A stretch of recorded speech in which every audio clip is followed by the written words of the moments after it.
Hello,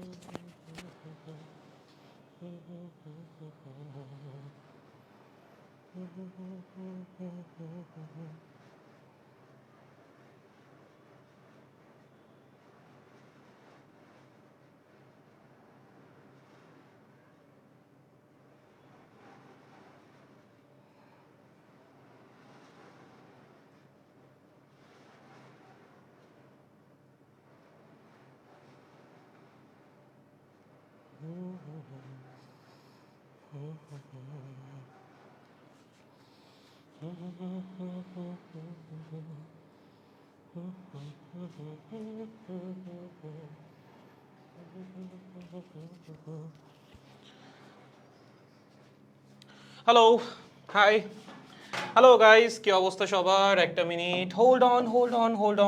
কি খবর? কেমন আছো তোমরা বলো তো? সবাই ঠিকঠাক? বিন্দাস? জীবন চলতেছে ভালো? জীবনটা ভালো চলা কিন্তু অনেক বেশি ইম্পর্টেন্ট, ঠিক আছে? আদারওয়াইজ কাজকাম করে শান্তি পাবো না। Hi guys, welcome back to the class. আজকে আমাদের তাড়িত চৌম্বক আবেশের 6 নম্বর লেকচার এবং আজকের ক্লাসে আমরা একটা খুবই ইন্টারেস্টিং জিনিস নিয়ে পড়াশোনা করব, সেটা হচ্ছে এসি জেনারেটর। এই যে আমাদের বাসায় যে এসি কারেন্ট আসে, এই কারেন্টগুলো কিভাবে প্রডিউস করা হয়। আমরা বলি না power plant, hydro power plant, thermal power plant, nuclear power plant, সবগুলোতে আলটিমেটলি একই কাজই করা হয় এবং সেখানে হচ্ছে একটা করে এসি জেনারেটর থাকে। ওকে, সেই এসি জেনারেটর কিভাবে কনস্ট্রাকশন করা হয়, কিভাবে হচ্ছে সেটা কাজ করে, ওয়ার্কিং প্রিন্সিপাল কি, সেখান থেকে কিভাবে আমরা এসি কারেন্ট জেনারেট করি, সব কিছু নিয়ে আজকে ক্লাসে পড়াশোনা হবে। তার আগে হচ্ছে ছোট্ট দুইটা জিনিস নিয়ে আমাদের একটু পড়াশোনা করা লাগবে। তার মধ্যে একটা হচ্ছে আমাদের আগের দিনের একটা ম্যাথ হচ্ছে তোমাদের হোমওয়ার্ক দেওয়া হয়েছিল, সেই ম্যাথটা হচ্ছে আমাদের একটু করা লাগবে, ওটা আমার আগের দিন আনতে মনে ছিল না। আর হচ্ছে ট্রান্সফরমারের মধ্যে যে এনার্জি লস, এটাও হচ্ছে আমাদের একটু বাকি ছিল, সেটাও আমরা আজকে ক্লাসে কমপ্লিট করে ফেলবো। তারপর হচ্ছে আমরা এসি জেনারেটর নিয়ে পড়াশোনা করব। তো যারা ক্লাসে জয়েন করলেন আমাকে একটু জানাই দিবেন সবকিছু ঠিকঠাক আছে কিনা, আমার কথা ঠিকঠাক শুনতে পারতেছো কিনা, সবকিছু ঠিকঠাক দেখতে পারতেছো কিনা। যদি সবকিছু ঠিকঠাক থাকে আমরা দেরি না করে ক্লাস শুরু করে দিব। এবং আজকের ক্লাসের পর আমাদের আইদার একটা বড় ক্লাস লাগবে, হয় আমরা একটা বড় ক্লাসে পুরোটা শেষ করে দিব, অথবা আমাদের একটা ক্লাস আর একটা ছোট ক্লাস লাগবে। মানে হচ্ছে আমাদের চ্যাপ্টার প্রায় শেষের দিকে, এরপর জাস্ট আমাদের এসি কারেন্টের প্রপার্টি নিয়ে একটু পড়াশোনা করা বাকি আছে আর কি। সো এসি কারেন্ট জেনারেশন তো আমরা আজকে শিখেই ফেলতেছি। এরপরে যে এক্সট্রা প্রপার্টিগুলো আছে ওখান থেকে ম্যাথ আসে, স্পেশালি হচ্ছে তোমাকে এভারেজ কারেন্ট বের করতে বলবে, আরএমএস কারেন্ট বের করতে বলবে, কোনটার ক্যালকুলেশন কিভাবে করা লাগে, সেগুলো সব কিছু আমরা শিখবো নেক্সট ক্লাসে। তো যারা ক্লাসে জয়েন করছেন আমাকে একটু জানাই দেন সবকিছু ঠিকঠাক আছে কিনা। আপনারা গ্রিন সিগন্যাল দিলে আমরা ক্লাস শুরু করে দিব। Let's go. O my god, চৌম্বক 9 আছে, ঠিক আছে, তুমি আগাচ্ছ, ঠিক আছে। গতকাল এক্সাম ছিল, আলহামদুলিল্লাহ ভালো হয়েছে, সেরা। সিআরএমএস কবে পড়াবেন? আরএমএস কারেন্ট হচ্ছে আমরা নেক্সট ক্লাসে পড়বো। আর সিআরএমএস যদি আদর্শ গ্যাসেটটা হয় তাহলে হচ্ছে আমরা যখন চ্যাপ্টার 10 পড়বো ফার্স্ট পেপার ব্যাচে তখন পড়াবো, ঠিক আছে? তো আমি একটু জানাই দাও সবকিছু ঠিকঠাক আছে কিনা।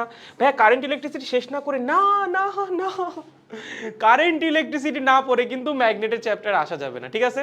মানে তুমি চাইলে আসতে পারো, বাট তোমার যখন কারেন্টের আইডিয়া ক্লিয়ার থাকবে তখন তুমি ম্যাগনেটটা পড়ে মজা পাবা, ঠিক আছে? মানে বইটা তো এভাবেই সাজানো, সিরিয়ালি সাজানো। স্পেশালি আমি যদি চ্যাপ্টার 2 থেকে চ্যাপ্টার 5 পর্যন্ত বলি, এই 4টা চ্যাপ্টার আসলে তোমার একসাথে পড়া উচিত, সিরিয়ালি পড়া উচিত, তোমার আন্ডারস্ট্যান্ডিং একদম বেস্ট হবে। তাহলে তুমি যদি কোনো একটা গ্যাপ দাও এখানে, যেমন আমি যে চ্যাপ্টার 5 এর কথা বলি, চ্যাপ্টার 4 না পড়ে চ্যাপ্টার 5 পড়ার একটা কমপ্লিট বোকামি, ঠিক আছে? তোমার অবশ্যই চ্যাপ্টার 4 পড়া থাকা লাগবে চ্যাপ্টার 5 পড়ার জন্য। সিমিলারলি চ্যাপ্টার 4 পড়ার জন্য তোমার আবার কারেন্টের কিছু কিছু কনসেপ্ট লাগবে। ওকে, সো ইটস বেটার প্রথম হচ্ছে কারেন্টটা কমপ্লিট করো, দেন হচ্ছে ম্যাগনেটে আসো। ওকে ওকে, দেখেন সবকিছু ঠিকঠাক আছে, আশা করতেছি ঠিকঠাক আছে। ওকে, আমি একবার সাউন্ডটা চেক করি। হ্যাঁ, ঠিকঠাক আছে। তাহলে চলেন আমরা দেরি না করে শুরু করে দিই। আমরা শুরু করতেছি হচ্ছে আগের দিনের যে হোমওয়ার্ক ম্যাথটা ছিল বা হোমওয়ার্ক প্রবলেমটা ছিল সেটা দিয়ে। দেখেন খুব সুন্দর একটা প্রবলেম ছিল। কি ছিল? দুইটা কুণ্ডলীর পারস্পরিক আবেশ গুণাঙ্ক 0.05 হেনরি। প্রথম কুণ্ডলীতে পরিবর্তী প্রবাহ I is equals to I naught sine omega t. তার মানে প্রথম যে কুণ্ডলীটা আছে সেখানে আমরা একটা এসি কারেন্ট পাস করছি। প্রশ্ন হচ্ছে এখানে I নটের মান 10 অ্যাম্পিয়ার এবং ওমেগার মান হচ্ছে 100 পাই। তাহলে দ্বিতীয় কুণ্ডলীতে তড়িৎচালক বলের সর্বোচ্চ মান কত হবে? বুঝছো?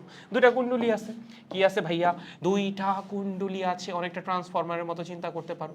এরকম একটা কুণ্ডলী, ওকে, এখানে হচ্ছে আমরা একটা এসি সোর্স দিছি প্রথম কুণ্ডলিতে বা প্রাইমারি যে কয়েলটা সেটাতে, এবং এই প্রাইমারি কয়েলের মধ্যে দিয়ে কতটুকু কারেন্ট ফ্লো করছে, একটা variable current I is equals to I naught sine omega t. ঠিক আছে, তার মানে কি কারেন্টের মান কন্টিনিউয়াসলি চেঞ্জ হচ্ছে। কারেন্টের মান যদি কন্টিনিউয়াসলি চেঞ্জ হয়, ম্যাগনেটিক ফিল্ডের মান কন্টিনিউয়াসলি চেঞ্জ হবে। ম্যাগনেটিক ফিল্ড যদি চেঞ্জ হয়, ম্যাগনেটিক ফ্লাক্সও চেঞ্জ হবে। এবং যখন ম্যাগনেটিক ফ্লাক্সের মান প্রতিনিয়ত পরিবর্তন হতে থাকবে, সেখানে কি ইনডিউস হবে? ইএমএফ ইনডিউস হবে। তাহলে পাশে যদি আরও একটা কয়েল থাকে, এখান থেকে তৈরি হওয়া ম্যাগনেটিক ফ্লাক্স কি ওই কয়েলে যাবে না? অবশ্যই যাবে। এটাকেই তো আমরা পারস্পরিক আবেশ বলতাম। তাহলে এখান থেকে তৈরি হওয়া ম্যাগনেটিক ফ্লাক্স যাবে হচ্ছে এখানে, আসবে এভাবে। ওকে, এবং এই ম্যাগনেটিক ফ্লাক্সের মান ক্রমাগত পরিবর্তন হচ্ছে। যেহেতু পরিবর্তন হচ্ছে, তাহলে অবশ্যই এখানে আমরা কি পাবো? একটা ইনডিউসড ইএমএফ পাবো। এই সেকেন্ডারি কয়েলে আমরা কি পাবো? Induced EMF. এবং তোমাকে সেটাই প্রশ্ন করছে, এই ইনডিউসড ইএমএফ এর সর্বোচ্চ মান কত হইতে পারে? আচ্ছা ভাই, আমরা ইনডিউসড ইএমএফ কেমনে বের করতাম? মনে করে দেখেন, আমি ধরলাম প্রাইমারি কয়েলে আমার কারেন্ট ফ্লো করছে আইপি, এবং সেকেন্ডারি কয়েলে ইনডিউসড ইএমএফ হচ্ছে ইএস। ওকে, তাহলে বলো সেকেন্ডারি কয়েলে ইনডিউসড ইএমএফ এর মান বের করার ফর্মুলা কি ছিল? ES is equals to M. এমটা কি ছিল? পারস্পরিক আবেশ গুণাঙ্ক বা coefficient of mutual inductance multiplied by D phi না, সরি, হ্যাঁ সরি সরি সরি না, ডি ফাই না গো, ডিআই, হাই কি লিখলাম, DI1 ডিভাইডেড বাই ডিটি বা ডিআইপিও লিখতে পারো, মানে প্রাইমারি কয়েলের যে কারেন্টটা। ঠিক আছে, ওকে, এতটুকু ফর্মুলা গেছে আমাদের মনে আছে, পারস্পরিক আবেশ থেকে এটা আসছে। তাহলে দেখেন আমার এখানে কি করা লাগবে? কারেন্টটাকে ডিফারেন্সিয়েট করা লাগবে। কারেন্টটা তো ক্রমাগত চেঞ্জ হচ্ছে, তাই না? এবং এই ফর্মুলা আসলে আমরা লাস্ট ক্লাস আর তার আগের ক্লাসেও পড়ছি। তাহলে আমরা এখানে একটু বসাই দিব। তাহলে এখানে আছে এম, এখানে আছে ডি ডিটি। বলো কারেন্ট কত? প্রাইমারি কয়েলে কতটুকু কারেন্ট ফ্লো করতেছে? প্রাইমারি কয়েলে কারেন্ট ফ্লো করতেছে I নট সাইন ওমেগা টি। কোশ্চেনই দেওয়া আছে। ওকে, এখানে আই নট একটা কনস্ট্যান্ট। হ্যাঁ, কেমনে বুঝলেন? লেখাই তো আছে, আই নটের মান হচ্ছে 10 অ্যাম্পিয়ার। তার মানে কি এটা একটা কনস্ট্যান্ট মান। তাহলে আই নটকে ডিফারেন্সিয়েশনের বাইরে নিয়ে আসো, আসবে আই নট এম। ভিতরে কি আছে? সাইন ওমেগা টি। যদি সাইন ওমেগা টিকে আমি টি এর সাপেক্ষে ডিফারেন্সিয়েট করি, বলো ডিফারেন্সিয়েশন কত হবে? Omega multiplied by cos omega t. ঠিক আছে, সো এখানে আসতেছে I naught omega M cos omega t. এটা কিসের মান? এখানে ইনডিউসড ইএমএফ এর মান। কিসের মান? এখানে যে ইএমএফটা ইনডিউসড হবে সেটার মান। এখন আমাকে বলছে ইনডিউসড ইএমএফ এর ম্যাক্সিমাম মান কত। তাহলে প্রথম কথা, ইনডিউসড ইএমএফ যেটা সেটা আসতেছে আই নট ওমেগা এম, এখানে আসতেছে কজ ওমেগা টি। ওকে, কি জিজ্ঞাসা করছে? এইটার ম্যাক্সিমাম ভ্যালু। আচ্ছা, এটার ভ্যালু কিসের কিসের উপর ডিপেন্ড করতেছে? তুমি একটু চিন্তা করো। প্রথম কথা, এখানে আই নটের মানটা কি? কনস্ট্যান্ট। তার মানে এইটার উপর তো আসলে এটা ডিপেন্ডেন্ট না, এটার মান তো চেঞ্জ হচ্ছে না, মান তো ফিক্সড। সিমিলারলি ওমেগার মানটা কনস্ট্যান্ট, এই যে দেওয়া আছে 100 পাই রেডিয়ান পার সেকেন্ড, তার মানে একটা কনস্ট্যান্ট ভ্যালু।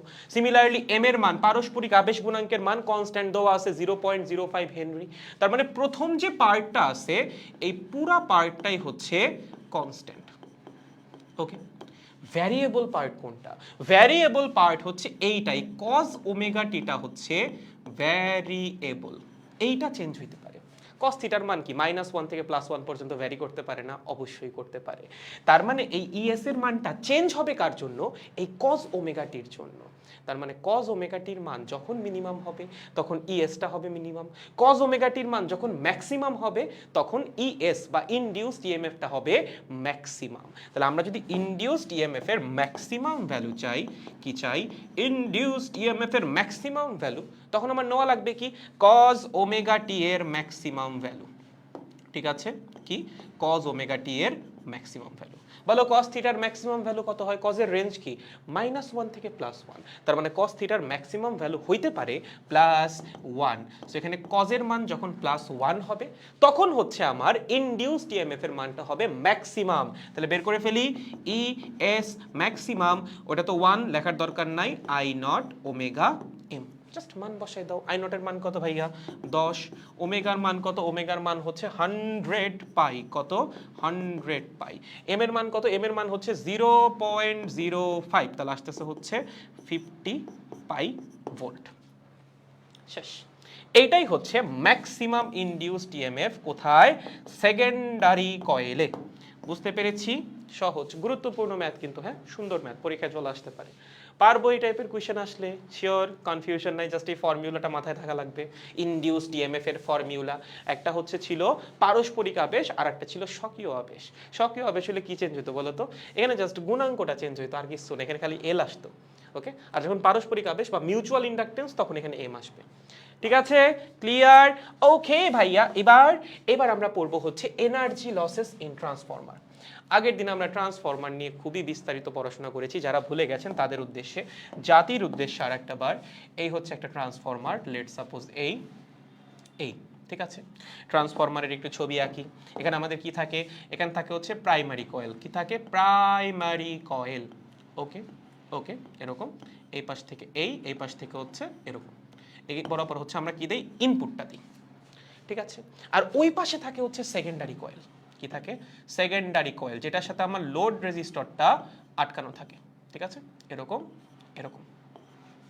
ঠিক আছে, সো এটা আমাদের প্রাইমারি কয়েল, ওইটা হচ্ছে আমাদের সেকেন্ডারি কয়েল। বলো তো ট্রান্সফরমারের অপারেটিং সিস্টেমটা কি ছিল, কিভাবে কাজ করত? ইলেকট্রোম্যাগনেটিক ইন্ডাকশন বা তাড়িত চৌম্বক আবেশের মাধ্যমে। এই প্রাইমারি কয়েলে আমরা কারেন্টটাকে চেঞ্জ করতাম। কি করতাম? প্রাইমারি কয়েলে আমরা কারেন্ট চেঞ্জ করতাম। তার জন্য কি হইতো? ম্যাগনেটিক ফিল্ড চেঞ্জ হইতো, তার জন্য ম্যাগনেটিক ফ্লাক্স চেঞ্জ হইতো। সেই ম্যাগনেটিক ফ্লাক্স এখানে তৈরি করতো স্বকীয় আবেশ, এখানে তৈরি করতো পারস্পরিক আবেশ। এবং স্বকীয় আবেশের জন্য এখানে আমরা একটা ইনডিউসড ইএমএফ পাইতাম, এখানে পারস্পরিক আবেশের জন্য আর একটা ইনডিউসড ইএমএফ পাইতাম। ঠিক আছে, এবং আমরা বলছিলাম যদি সিস্টেমে কোনো লস না থাকে তখন আমার ট্রান্সফরমারটা 100% ইফিশিয়েন্ট। আমরা ইনপুটে যতটুকু পাওয়ার দিব আউটপুটে ঠিক ততটুকু পাওয়ারই পাবো। বাট ম্যাথ করার সময় আমরা দেখছিলাম সবসময় কিন্তু ট্রান্সফরমারের ইফিসিয়েন্সি 100% হয় না, এবং একটা প্র্যাকটিক্যাল সিস্টেমের ইফিসিয়েন্সি 100% হওয়া উচিতও না। সেখানে সিস্টেমের মধ্যে লস থাকবেই। তুমি যখন একটা সিস্টেমকে রান করাইতে যাবা তখন দেখবা সিস্টেমের মধ্যে কোথাও না কোথাও লস তো চলেই আসতেছে। সিমিলারলি আমরা যখন এই ট্রান্সফরমারটাকে অপারেট করাইতে যাব বা রান করাইতে যাব, এখানেও না লস চলে আসবে। এখন কোথায় কোথায় লসটা আসতে পারে এটা নিয়ে হচ্ছে আমাদের একটু চিন্তা করা লাগবে। তাহলে আসেন, প্রথম যে জায়গায় লসটা আসতে পারে সেটাকে বলা হয় হচ্ছে লিকেজ ফ্লাক্স। কি বলা হয়? Leakage flux. ওকে, আচ্ছা, লিকেজ ফ্লাক্স বোঝার জন্য আপনার ট্রান্সফরমারের অপারেটিং মেকানিজমটা আর একটা বার দেখা লাগবে। দেখেন, আমরা এবার আবার কারেন্ট ফ্লো করতাম। কি করতাম? প্রাইমারিতে কারেন্ট ফ্লো করাইতাম। যখন প্রাইমারির মধ্যে দিয়ে কারেন্ট ফ্লো হইতো তখন এই বরাবর আমার ম্যাগনেটিক ফিল্ড তৈরি হইতো, মানে হচ্ছে এই বরাবর ম্যাগনেটিক ফ্লাক্স তৈরি হইতো, তাই না? কি হইতো? ম্যাগনেটিক ফ্লাক্স তৈরি হইতো। এবং সেই ম্যাগনেটিক ফ্লাক্স কোথায় যাইতো? সেই ম্যাগনেটিক ফ্লাক্স যাইতো সেকেন্ডারি কয়েলে, এবং এইভাবে একটা লুপ কমপ্লিট করতো।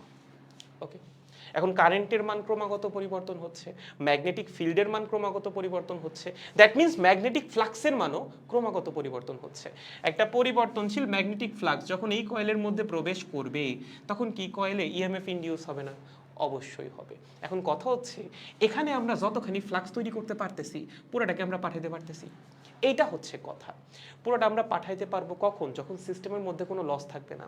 ধরো তুমি এখানে 100 ওয়েবার ফ্লাক্স তৈরি করছো, তোমার টার্গেট কি? এই 100ই সেকেন্ডারিতে পাঠানো। যদি পাঠাইতে পারো তখন সিস্টেমটা ফুললি ইফিশিয়েন্ট, বাট যদি না পারো তখন কিন্তু সিস্টেমের ইফিসিয়েন্সি ড্রপ করবে। এবং এটা হয়, একটা প্র্যাকটিক্যাল সিস্টেমের মধ্যে এটা হয়। এটা কমানোর জন্য হচ্ছে আমরা নর্মালি কি করি বলতো? এখানে সফট আয়রন ব্যবহার করি। কারণ সফট আয়রন কি করে? সফট আয়রন হচ্ছে চৌম্বক বলরেখাকে বাইরে যেতে দেয় না, নিজের ভিতরে আটকায় রাখে। বাট তুমি যদি সফট আয়রন ইউজ না করে স্টিল ইউজ করো তখন কি হবে জানো? তখন ফ্লাক্সগুলা এই বরাবরই লুপ কমপ্লিট করবে, এত পথ ঘুরতে যাবে না। ঠিক আছে, এখানেই লুপ কমপ্লিট করে ফেলবে।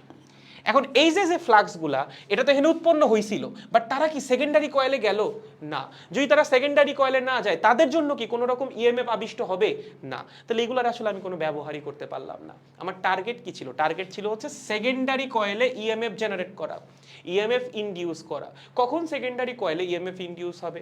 যখন সেকেন্ডারি কয়েলের মধ্যে দিয়ে ফ্লাক্স অতিক্রম করবে এবং সেই ফ্লাক্সের মান ক্রমাগত পরিবর্তন হতে থাকবে। সো আমার টার্গেট হচ্ছে এখানে যা যা ফ্লাক্স আমি উৎপন্ন করতেছি সব কিছুকে সেকেন্ডারি কয়েলে পাঠানো। প্রাইমারিতে যা উৎপন্ন হবে পুরাটাকে সেকেন্ডারিতে পাঠানোই হচ্ছে আমাদের টার্গেট। বাট তুমি যদি এখানে একটা প্রপার ফেরোম্যাগনেটিক মেটেরিয়াল ইউজ না করো, বা ধরো তুমি একটা ফেরোম্যাগনেটিক মেটেরিয়াল ইউজ করলাও, স্টিল দেখা যাবে কিছু কিছু ফ্লাক্স এই সাইড বরাবরই লুপটা কমপ্লিট করে ফেলবে। করবে তার আর সেকেন্ডারি কয়েলটায় যাবে না। এই ফ্লাক্সগুলোকে বলা হয় হচ্ছে লিকেজ ফ্লাক্স। কারণ এই ফ্লাক্স আমাদের কোনো কাজে লাগতেছে না, আমাদের দরকার ছিল ফ্লাক্সকে সেকেন্ডারি কয়েলে পাঠানো, বাট কিছু কিছু ফ্লাক্স সেকেন্ডারিতে যায় নাই, বাতাসের মধ্যে দিয়েই লুপ কমপ্লিট করে ফেলছে। সো এই ফ্লাক্সগুলো হচ্ছে টেকনিক্যালি লস। ওকে, এবং এগুলাকে কি বলা হয়? এগুলাকে বলা হয় লিকেজ ফ্লাক্স। কি? Leakage flux.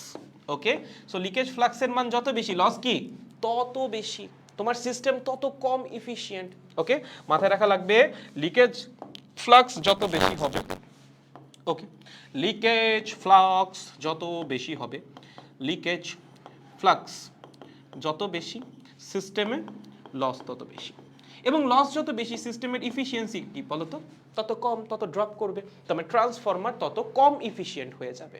তাহলে ভাই এটার প্রতিকার কি হইতে পারে? এটার প্রতিকার হইতে পারে হচ্ছে সফট আয়রন কোর ব্যবহার করা, যেটা আমরা এখন করি আর কি। এখনকার ট্রান্সফরমারে ম্যাক্সিমাম ক্ষেত্রে কি ইউজ করা হয়? সফট আয়রন কোর ইউজ করা হয়, কারণ সফট আয়রন খুবই সুন্দর একটা ফেরোম্যাগনেটিক মেটেরিয়াল, এবং সে চেষ্টা করে সকল রকমের ফ্লাক্স তার ভিতর দিয়ে পাস করিয়ে সেকেন্ডারি কয়েলে নিয়ে যাওয়ার জন্য। ওকে, তো এটার প্রতিকার হচ্ছে সফট আয়রন কোর। ওকে, প্রতিকার কি? Soft iron core. মানে আমার ট্রান্সফরমারের যে কোরটা আছে এটাকে আমরা বলি হচ্ছে কোর, যেটার মধ্যে কয়েলগুলা পেঁচানো, সেটাকে সফট আয়রনের কোর নেওয়া লাগবে। মানে এই কোর হিসাবে আমাদের সফট আয়রনকে চুজ করা লাগবে। তখন ফ্লাক্সগুলো দেখা যাবে ভিতর দিয়ে যাচ্ছে, বাইরে তুলনামূলক কম যাচ্ছে। মানে একদম যে পুরাপুরি নাই হয়ে যাবে এমনটা হওয়ার একটু চ্যালেঞ্জিং, একদম পুরা লিকেজ ফ্লাক্সের মান জিরো করে দেওয়াটা আসলে একটু চ্যালেঞ্জিং হয়ে যায়। প্র্যাকটিক্যাল সিস্টেমে অল্প হইলেও লিকেজ ফ্লাক্স থাকবে, বাট এটাকে সিগনিফিকেন্টলি কমায় আনা যায় তুমি যদি সফট আয়রন কোর ইউজ করো। ঠিক আছে, তো লিকেজ ফ্লাক্সের কনসেপ্টটা আই গেস আমরা বুঝে গেছি যে আমার প্রাইমারি কয়েলে উৎপন্ন ফ্লাক্স, যে ফ্লাক্সটা জেনারেট হচ্ছে সেটাকে আমার সেকেন্ডারি কয়েলে পাঠাইতে হবে। বাট দেখা যাবে আশেপাশে কিছু ফ্লাক্স এই পথ অতিক্রম না করে সেকেন্ডারি কয়েলে না গিয়ে তারা বাতাসের মধ্যে দিয়েই লুপ কমপ্লিট করে ফেলতেছে। তার মানে তাদেরকে আমরা সেকেন্ডারি কয়েলে পাঠাইতে পারতেছি না। যদি পাঠাইতে না পারি সিস্টেমের কিন্তু এফিসিয়েন্সি কমে যাবে। এখন তুমি এটাও বলতে পারো যে ভাইয়া কেন কেন সিস্টেমের এফিসিয়েন্সি কমবে? আচ্ছা ধরো তোমার প্রাইমারি কয়েল 60 ওয়েবার ফ্লাক্স উৎপন্ন করতেছে। কত?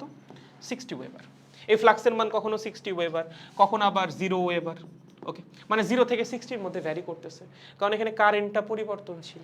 এসি কারেন্ট না, এসি কারেন্ট কি পরিবর্তনশীল কারেন্ট। কখনো কারেন্টের মান 0, কখনো 1 অ্যাম্পিয়ার, কখনো 2 অ্যাম্পিয়ার, আবার 1 অ্যাম্পিয়ার, আবার 0, আবার উল্টা দিকে 1 অ্যাম্পিয়ার, উল্টা দিকে 2 অ্যাম্পিয়ার, তাই না? এটাই তো এসি কারেন্ট।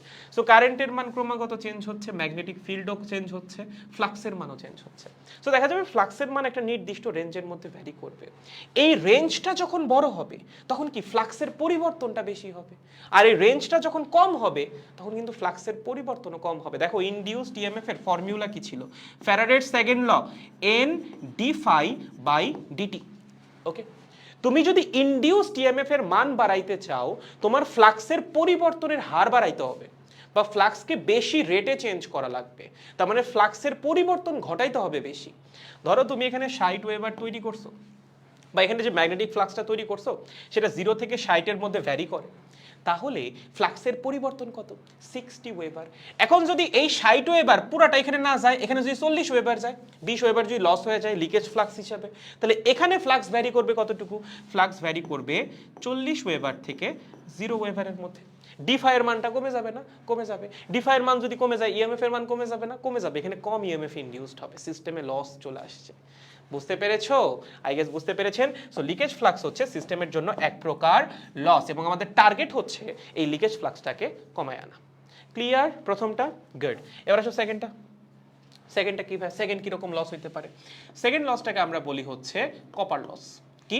Copper loss. ভাইয়া কপার লস কি জিনিস? তারের মধ্যে যে লসটা হবে, তারের মধ্যে দিয়ে কারেন্ট যাচ্ছে না এখানে। ভাই তারের মধ্যে কারেন্ট যাচ্ছে, কোথায় কারেন্ট যাচ্ছে? এতক্ষণে তুমি কি বললা? তারের মধ্যে দিয়ে ট্রান্সফরমারে কারেন্ট যাচ্ছে, এটা কি তুমি ভুলে গিয়েছো? এই তোমার প্রাইমারিতে কি আছে? কয়েল। কয়েল কি? কয়েল তার না? এগুলো কি সব? তার। তারের কি রোধ আছে না? আছে তো। এই তারের মধ্যে দিয়ে যখন কারেন্ট যাবে, বা সেকেন্ডারিতেও যদি আমি আসি, সেকেন্ডারিতে ইএমএফ ইনডিউস হবে। যদি ইএমএফ ইনডিউস হয় এখানে কি কারেন্ট তৈরি হবে না? হবে। তাহলে এখানেও কারেন্ট তৈরি হবে, এখানেও কারেন্ট তৈরি হবে। এই কারেন্ট কিসের মধ্যে দিয়ে পাস করবে? তারের মধ্যে দিয়ে। তারের রোধ আছে না? আছে। তাহলে আপনি চিন্তা করে দেখেন, যদি এখানে কারেন্ট যায় হচ্ছে আইপি, কি? আইপি। ওকে, আর এখানে ধরো কারেন্ট যাচ্ছে হচ্ছে আইএস, এটা হচ্ছে ইনডিউসড কারেন্ট। ওকে, ধরো আমার প্রাইমারি যে কয়েলটা আছে তার রোধ হচ্ছে আরপি, সেকেন্ডারি কয়েলের রোধ হচ্ছে আরএস। তাহলে এখানে টি সময়ে কতটুকু হিট লস হবে বা কতটুকু কারেন্টে আমরা বা তড়িৎ শক্তির লস হবে বলো? এখানে এনার্জি লস হবে হচ্ছে এপি, ইপি না লিখে ডাব্লিউপিও লিখতে পারো। Energy loss WP is equals to I squared RT. এখানে আইপিটা হচ্ছে আরএমএস ভ্যালু, ঠিক আছে। সিমিলারলি সেকেন্ডারি কয়েলে WS is equals to IS squared RST. বুঝতে পেরেছেন? তার মানে আমার যেহেতু তারের মধ্যে দিয়ে কারেন্ট ফ্লো করতেছে, তারের মধ্যে দিয়ে যখন কারেন্ট ফ্লো করে তারের রোধ আছে, সেখানে তো এনার্জি লস হবেই ভাই। কারেন্ট যখন পাস করবে, ইলেকট্রন যখন পাস করবে, তারের অণুপরমাণুর সাথে সংঘর্ষে লিপ্ত হবে, সেখানে হিট জেনারেট হবে না? হবে তো, কতখানি, যতখানি করে হবে।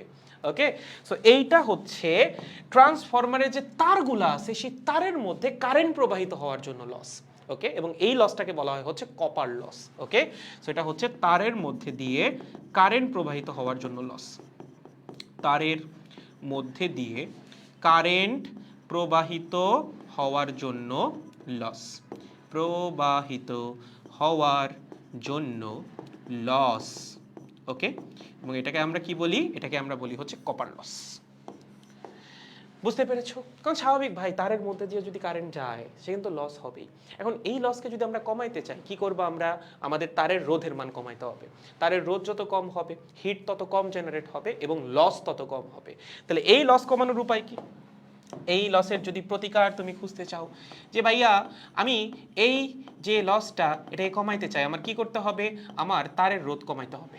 কি করতে হবে? তারের রোধ কমাইতে হবে। আচ্ছা ভাই, তারের রোধ কেমনে কমানো যেতে পারে? মাল্টিপল ওয়ে আছে। যেমন প্রথমত আমরা এখানে কপারের তার নিয়ে ডিল করি। কি করি? Copper wire. ওকে, কপার ওয়্যারের রোধ হচ্ছে এমনিতেই অনেক কম, বা তুমি কোনো অ্যালয় ইউজ করতে পারো, but most of the cases আসলে কপার ওয়্যার ইউজ করা হয়, কারণ ওর রোধ মোটামুটি কম রেঞ্জের মধ্যেই আছে।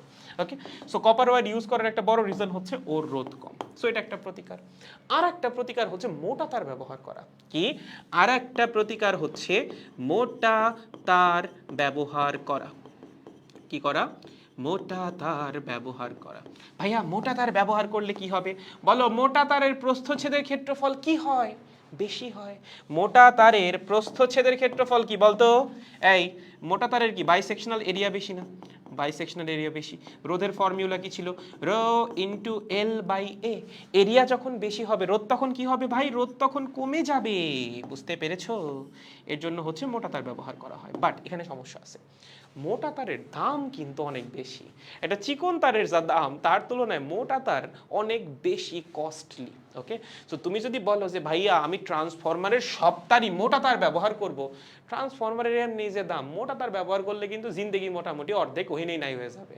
ওকে, সো মোটা তার অনেক কস্টলি। এটা কি? এটা হচ্ছে অনেক কস্টলি। তাহলে ভাই এটা যদি অনেক কস্টলি হয়, আমি কস্ট কেমনে কমাইতে পারি?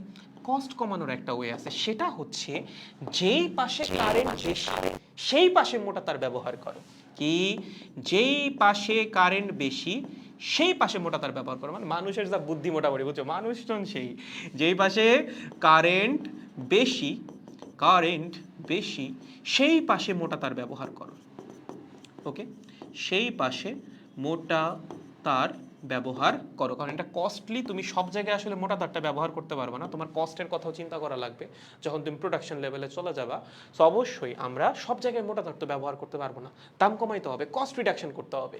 তখন আমরা যেটা করব, যেই পাশে কারেন্টটা বেশি সেই পাশে হচ্ছে মোটা তার ব্যবহার করব, কারণ আমার ফর্মুলাতে কারেন্টও আছে, রোধও আছে।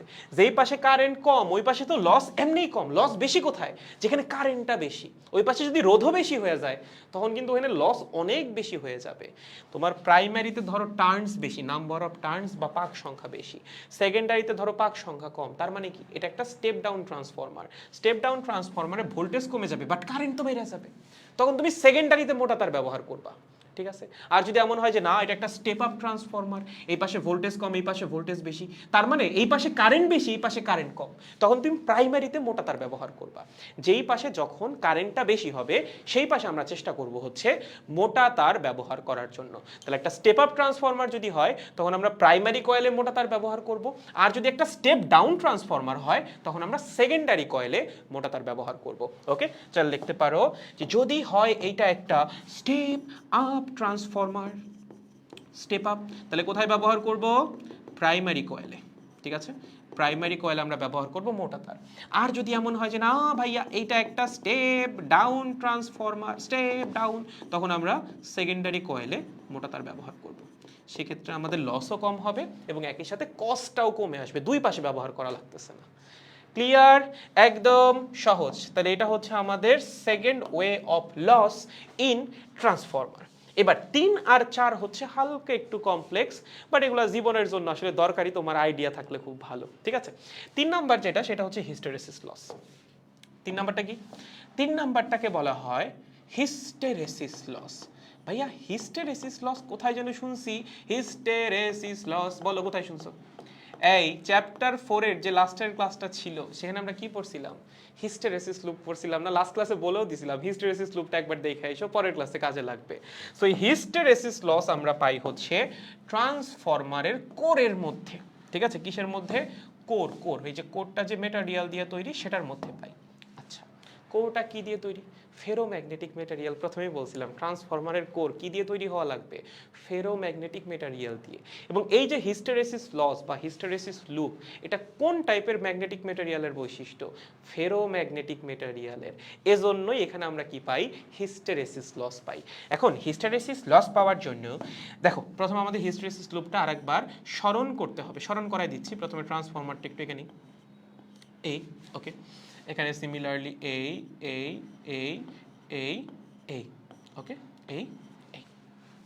এটা প্রাইমারি কয়েল, এটা সেকেন্ডারি কয়েল এবং এটা হচ্ছে আমাদের কোর। এটা কি? কোর। ওকে, কোরটা কি দিয়ে তৈরি? এই কোর হচ্ছে ফেরোম্যাগনেটিক মেটেরিয়াল দিয়ে তৈরি। ভাইয়া কি দিয়ে তৈরি? ফেরোম্যাগনেটিক মেটেরিয়াল, ঠিক আছে? ম্যাটেরিয়াল, ওকে, কি দিয়ে তৈরি? ফেরোম্যাগনেটিক মেটেরিয়াল দিয়ে তৈরি। বুঝতে পেরেছো? আচ্ছা, এখন এখানে তুমি যে কারেন্টটা পাস করাচ্ছ ট্রান্সফরমারের মধ্যে দিয়ে, সেটা কেমন কারেন্ট? সেটা কিন্তু ভ্যারিয়েবল কারেন্ট, মনে আছে কিনা? এখান দিয়ে যে কারেন্টটা আমরা পাস করাই সেটা কেমন কারেন্ট? AC current. আরো যদি অ্যাকুরেটলি বলি, এটা হচ্ছে এসি কারেন্ট। কি কারেন্ট বলো? AC current. আচ্ছা, এসি কারেন্টের ব্যাপারটা কিরকম? এটা কিন্তু একটু পর পর ডিরেকশন চেঞ্জ করে, কখনো একদিকে ফ্লো করবে, কখনো তার উল্টা দিকে। মানে কখনো কারেন্ট যাবে এই দিকে, একটা অর্ধচক্র শেষ করার পরে কারেন্ট আবার উল্টা দিকে আসবে। ওকে, এক এক সময় এক এক দিকে কারেন্ট ফ্লো করবে। একটা সার্টেন টাইম পিরিয়ড পর পর কারেন্টের ডিরেকশনটা চেঞ্জ হতে থাকবে। তার মানে কখনো ম্যাগনেটিক ফিল্ড তৈরি হবে এই দিকে, কখনো ম্যাগনেটিক ফিল্ড তৈরি হবে তার উল্টা দিকে, তাই নাকি? একবার যদি ম্যাগনেটিক ফিল্ড তৈরি হয় এই দিকে, আরেকবার যখন উল্টা দিকে কারেন্ট ফ্লো করবে তখন ম্যাগনেটিক ফিল্ড কি বিপরীত দিকে তৈরি হবে। ভাইয়া বুঝলাম না কেন? আচ্ছা, ধরো আমি তোমাকে একটা লুপ দিলাম। কি দিলাম? একটা লুপ। ওকে ভাইয়া, ওকে, ঠিক আছে। এখন এই লুপের মধ্যে দিয়ে কারেন্ট ফ্লো করতেছে, কোন দিকে ফ্লো করতেছে? এই এই এই লুপ বরাবর হচ্ছে কারেন্টটা ফ্লো করতেছে। আচ্ছা, এভাবে যদি কারেন্টটা ফ্লো করে তখন ম্যাগনেটিক ফিল্ড কোন দিকে তৈরি হবে? অবশ্যই উপরের দিকে তৈরি হবে। কোন দিকে? এই, ওকে, এভাবে এভাবে এভাবে। যদি পর মুহূর্তে কারেন্টের ডিরেকশনটা চেঞ্জ হয়, কারেন্ট যদি উল্টা দিকে ফ্লো করা শুরু করে, এই দিকে এই দিকে, তখন ম্যাগনেটিক ফিল্ড কোন দিকে তৈরি হবে? তখন ম্যাগনেটিক ফিল্ড তৈরি হবে হচ্ছে এইভাবে এইভাবে এইভাবে। তার মানে কারেন্টের ডিরেকশন চেঞ্জ হওয়ার সাথে সাথে এখানে তৈরি হওয়া ম্যাগনেটিক ফিল্ড বা ম্যাগনেটিক ফিল্ড ইন্টেন্সিটি এইচ, তার ডিরেকশন কিন্তু চেঞ্জ হয়ে যাবে। তার মানে কখনো এই ফেরোম্যাগনেটিক মেটেরিয়াল ম্যাগনেটিক ফিল্ড পাচ্ছে এই দিকে, বা এই বরাবর ম্যাগনেটিক ফ্লাক্স যাচ্ছে, আবার কখনো বা তার ঠিক একটু পরেই ম্যাগনেটিক ফ্লাক্স যাচ্ছে তার উল্টা দিকে। বুঝতেছেন? ধরেন আপনাকে আমি বললাম যে এসি কারেন্টটা, সেই এসি কারেন্টটা হচ্ছে এরকম, ওকে, এরকম এরকম, এই বরাবর আছে আই, এই বরাবর আছে টি, কারেন্ট হচ্ছে এরকম এরকম, একটা সাইন ওয়েভের মতো। এবং তোমাকে বললাম এই যে টাইমটা, এটা হচ্ছে আসলে খুব বেশি হয় না, খুবই অল্প হয় এটা, তাও আমি ধরলাম এটা হচ্ছে 0.5 সেকেন্ড, এটা হচ্ছে 1, এটা হচ্ছে 1.5। তার মানে 0 থেকে 0.5 সেকেন্ড পর্যন্ত কারেন্ট যাবে একদিকে, 0.5 সেকেন্ড থেকে 1 সেকেন্ড পর্যন্ত কারেন্ট যাবে তার উল্টা দিকে, আবার 1 থেকে 1.5 পর্যন্ত কারেন্ট যাবে প্রথম ডিরেকশনে, আবার 1.5 থেকে 2 পর্যন্ত কারেন্ট যাবে সেকেন্ড ডিরেকশনে। তার মানে কারেন্টের ডিরেকশন কন্টিনিউয়াসলি চেঞ্জ হচ্ছে। তাহলে যখন কারেন্টটা এই দিকে যাচ্ছে, একটা ফিক্সড ডিরেকশনে যাচ্ছে, যাচ্ছে, তখন ধরো ম্যাগনেটিক ফিল্ড তৈরি হচ্ছে এই দিকে, মানে ম্যাগনেটিক ফ্লাক্স যাচ্ছে এইভাবে। ঠিক তারপরও মুহূর্তে 0.5 সেকেন্ড থেকে 1 সেকেন্ড পর্যন্ত কারেন্টের ডিরেকশন চেঞ্জ হয়ে গেছে না? যখনই কারেন্টের ডিরেকশনটা ঘুরে যাবে, ম্যাগনেটিক ফিল্ড তৈরি হবে উল্টা দিকে এবং তখন ম্যাগনেটিক ফ্লাক্স যাবে বিপরীত দিকে। তার মানে ম্যাগনেটিক ফিল্ডের ডিরেকশন একটু পর পর চেঞ্জ হচ্ছে, কখনো একদিকে কখনো তার উল্টা দিকে। এখন তুমি একটু হিস্টেরেসিস লুপের কথা মনে করো। হিস্টেরেসিস লুপে কিন্তু এই জিনিসটাই ছিল তখন, ঠিক আছে? যারা ভুলে গেছেন দেখেন কি ছিল হিস্টেরেসিস লুপ। ওকে, এই বরাবর হচ্ছে আমাদের অ্যাপ্লাইড ফিল্ড, তুমি এইচ দিয়েও প্রকাশ করতে পারো, বি দিয়েও প্রকাশ করতে পারো, এবং এই বরাবর হচ্ছে ইনডিউসড যে ফিল্ডটা, ওকে, ইনডিউসড ফিল্ড বা ইনডিউসড ম্যাগনেটাইজেশন ভেক্টর। ওকে, এবং আমাদের হিস্টেরেসিস লুপটা দেখতে কেমন ছিল? লুপটা দেখতে ছিল এরকম এরকম এরকম এরকম। এই ছিল হচ্ছে আমাদের হিস্টেরেসিস লুপ। তার মানে একদিকে আমরা ম্যাগনেটিক ফিল্ড বাড়াইছি, আমাদের ম্যাগনেটাইজেশন হইছে, দেন আবার এই দিক বরাবর ম্যাগনেটিক ফিল্ড কমাইছি, পুরোপুরি ডিম্যাগনেটাইজ হয় নাই, বিপরীত দিকে ম্যাগনেটিক ফিল্ড বাড়াইছি, ডিম্যাগনেটাইজ হয়ে গেছে, বিপরীত দিকে ম্যাগনেটিক ফিল্ড আরো বাড়াইছি, বিপরীত দিকে ম্যাগনেটাইজ হয়ে গেছে, দেন আবার বিপরীত দিকে ম্যাগনেটিক ফিল্ড কমাইছি, আমার এই দিকে ম্যাগনেটাইজেশন কমছে, দেন আবার সামনের দিকে ম্যাগনেটিক ফিল্ড বাড়াইছি, ডিম্যাগনেটাইজ হয়েছে, আরো বাড়াইছি, আবার ম্যাগনেটাইজ হয়েছে আগের দিকে। তার মানে এটা কখনো একদিকে ম্যাগনেটাইজ হবে, আবার ডিম্যাগনেটাইজ হবে, আবার বিপরীত দিকে ম্যাগনেটাইজ হবে, আবার ডিম্যাগনেটাইজ হবে, মানে ম্যাগনেটাইজেশন ডিম্যাগনেটাইজেশন এটার ভিতরে চলতেই থাকবে। মানে কিন্তু সেম ব্যাপারটাই হচ্ছে না, কখনো আমার ম্যাগনেটিক ফিল্ড এই দিকে, কখনো ম্যাগনেটিক ফিল্ড তার বিপরীত দিকে। এখানে কি সেম কাহিনী হয়েছিল না? একদম সেম কাহিনী। কখনো ম্যাগনেটিক ফিল্ড এই দিকে, ঠিক তারপরেই ম্যাগনেটিক ফিল্ড আবার উল্টা দিকে, জিনিসটা লুপ আকারে চলতেই আছে। এখানেও তো সেম, এটা চলতেই থাকবে। কখনো কারেন্ট এই দিকে, আবার উল্টা দিকে, আবার এই দিকে, আবার উল্টা দিকে। তাহলে যখন কারেন্ট এই দিকে তখন ম্যাগনেটিক ফিল্ড একদিকে, যখন কারেন্ট উল্টাইছে তখন ম্যাগনেটিক ফিল্ড উল্টাইছে। পরের মুহূর্তে কারেন্ট আবার আগের দিকে, ম্যাগনেটিক ফিল্ড আবার আগের দিকে, আবার কারেন্ট উল্টাইছে, ম্যাগনেটিক ফিল্ড আবার উল্টাবে। সো ম্যাগনেটিক ফিল্ড একবার এই দিকে বাড়বে, কমবে, আবার উল্টা দিকে বাড়বে, আবার কমবে, আবার এই দিকে বাড়বে, আবার কমবে, আবার উল্টা দিকে বাড়বে, আবার কমবে। তাহলে যখন এই দিকে বাড়তেছে তখন আমার এই কোর, মানে এই যে ফেরোম্যাগনেটিক মেটেরিয়ালটা, এই কোরটা কি? ফেরোম্যাগনেটিক মেটেরিয়াল, সে এই দিকে ম্যাগনেটাইজ হচ্ছে, একটা নির্দিষ্ট ডিরেকশনে ম্যাগনেটাইজ হচ্ছে। যখন আমার ম্যাগনেটিক ফিল্ড যাবে এই বরাবর, এই বরাবর, তখন কোর এই বরাবর ম্যাগনেটাইজ হবে, ঠিক আছে? যখন এই বরাবর ম্যাগনেটিক ফিল্ডটা কমবে, কোরটা ডিম্যাগনেটাইজ হওয়ার চেষ্টা করবে, বাট হইতে পারবে? পারবে না কিন্তু, কারণ ফেরোম্যাগনেটিক মেটেরিয়াল পুরাপুরি ডিম্যাগনেটাইজ হয় না বি এর মান 0 করলেও। কি করা লাগবে? উল্টা দিকে ম্যাগনেটিক ফিল্ড বাড়াইতে হবে। সেটা তো হবেই, যখন কারেন্ট উল্টা দিকে যাবে, উল্টা দিকে ম্যাগনেটিক ফিল্ড বাড়বে, তখনও ডিম্যাগনেটাইজ হবে। বাট উল্টা দিকে ম্যাগনেটিক ফিল্ড তো আরো বাড়বে, তখন সে উল্টা দিকে ম্যাগনেটাইজ হয়ে যাবে। তার মানে এই কোরটা কখনো এই দিকে ম্যাগনেটাইজ হবে, দেন ডিম্যাগনেটাইজ হবে, দেন উল্টা দিকে ম্যাগনেটাইজ হবে, আবার ডিম্যাগনেটাইজ হবে, দেন আবার এই দিকে ম্যাগনেটাইজ হবে, আবার ডিম্যাগনেটাইজ, দেন আবার উল্টা দিকে ম্যাগনেটাইজ, আবার ডিম্যাগনেটাইজ, চলতেই থাকবে। ম্যাগনেটাইজেশন ডিম্যাগনেটাইজেশন এই কোরের মধ্যে চলতেই থাকবে। এই কোরটা ম্যাগনেটাইজড হয়ে যাবে, এবং যখন একটা কোর বা একটা ফেরোম্যাগনেটিক সাবস্টেন্স এরকম ম্যাগনেটাইজেশন ডিম্যাগনেটাইজেশনের আন্ডারে যায়, একটা লুপ আকারে যখন এটা চলতেই থাকে, তখন সেখানে এনার্জি লস হয়, এবং সেই লসটাকে আমরা কি বলি? Hysteresis loss. পড়ছিলাম কিন্তু আমরা এটা, ঠিক আছে? তার মানে এখানে আমাদের হচ্ছে ম্যাগনেটাইজেশন, দেখো ম্যাগনেটাইজেশন, ওকে, দেন হচ্ছে ডিম্যাগনেটাইজেশন, ওকে, টাইজেশন, দেন হচ্ছে বিপরীত দিকে ম্যাগনেটাইজেশন, বিপরীত দিকে ম্যাগনেটাইজেশন, ম্যাগনেটাইজেশন, দেন হচ্ছে বিপরীত দিকে ডিম্যাগনেটাইজেশন। কি? বিপরীত দিকে ডিম্যাগনেটাইজেশন। এগুলা চলতেই থাকবে, ঠিক আছে? লুপ আকারে চলবে। প্রথমে কোনো একটা সার্টেন ডিরেকশনে ম্যাগনেটাইজ হবে, দেন ডিম্যাগনেটাইজ হবে, দেন বিপরীত দিকে ম্যাগনেটাইজ হবে, দেন বিপরীত দিকেও ডিম্যাগনেটাইজ হবে, দেন আবার ওই যে ম্যাগনেটাইজ হবে ওই আগের ডিরেকশনে, এন্ড দ্য লুপ কন্টিনিউস। এটাকে আমরা কি বলি? Hysteresis loop. এবং যখন একটা ফেরোম্যাগনেটিক মেটেরিয়াল এরকম হিস্টেরেসিস লুপের আন্ডারে যায়, ম্যাগনেটাইজ ডিম্যাগনেটাইজ, ম্যাগনেটাইজ ডিম্যাগনেটাইজ চলতেই থাকে, তখন সেখানে একটা লস হয়, সেটাকে আমরা কি বলি? Hysteresis loss. তার মানে এখানেও আমরা কি পাবো?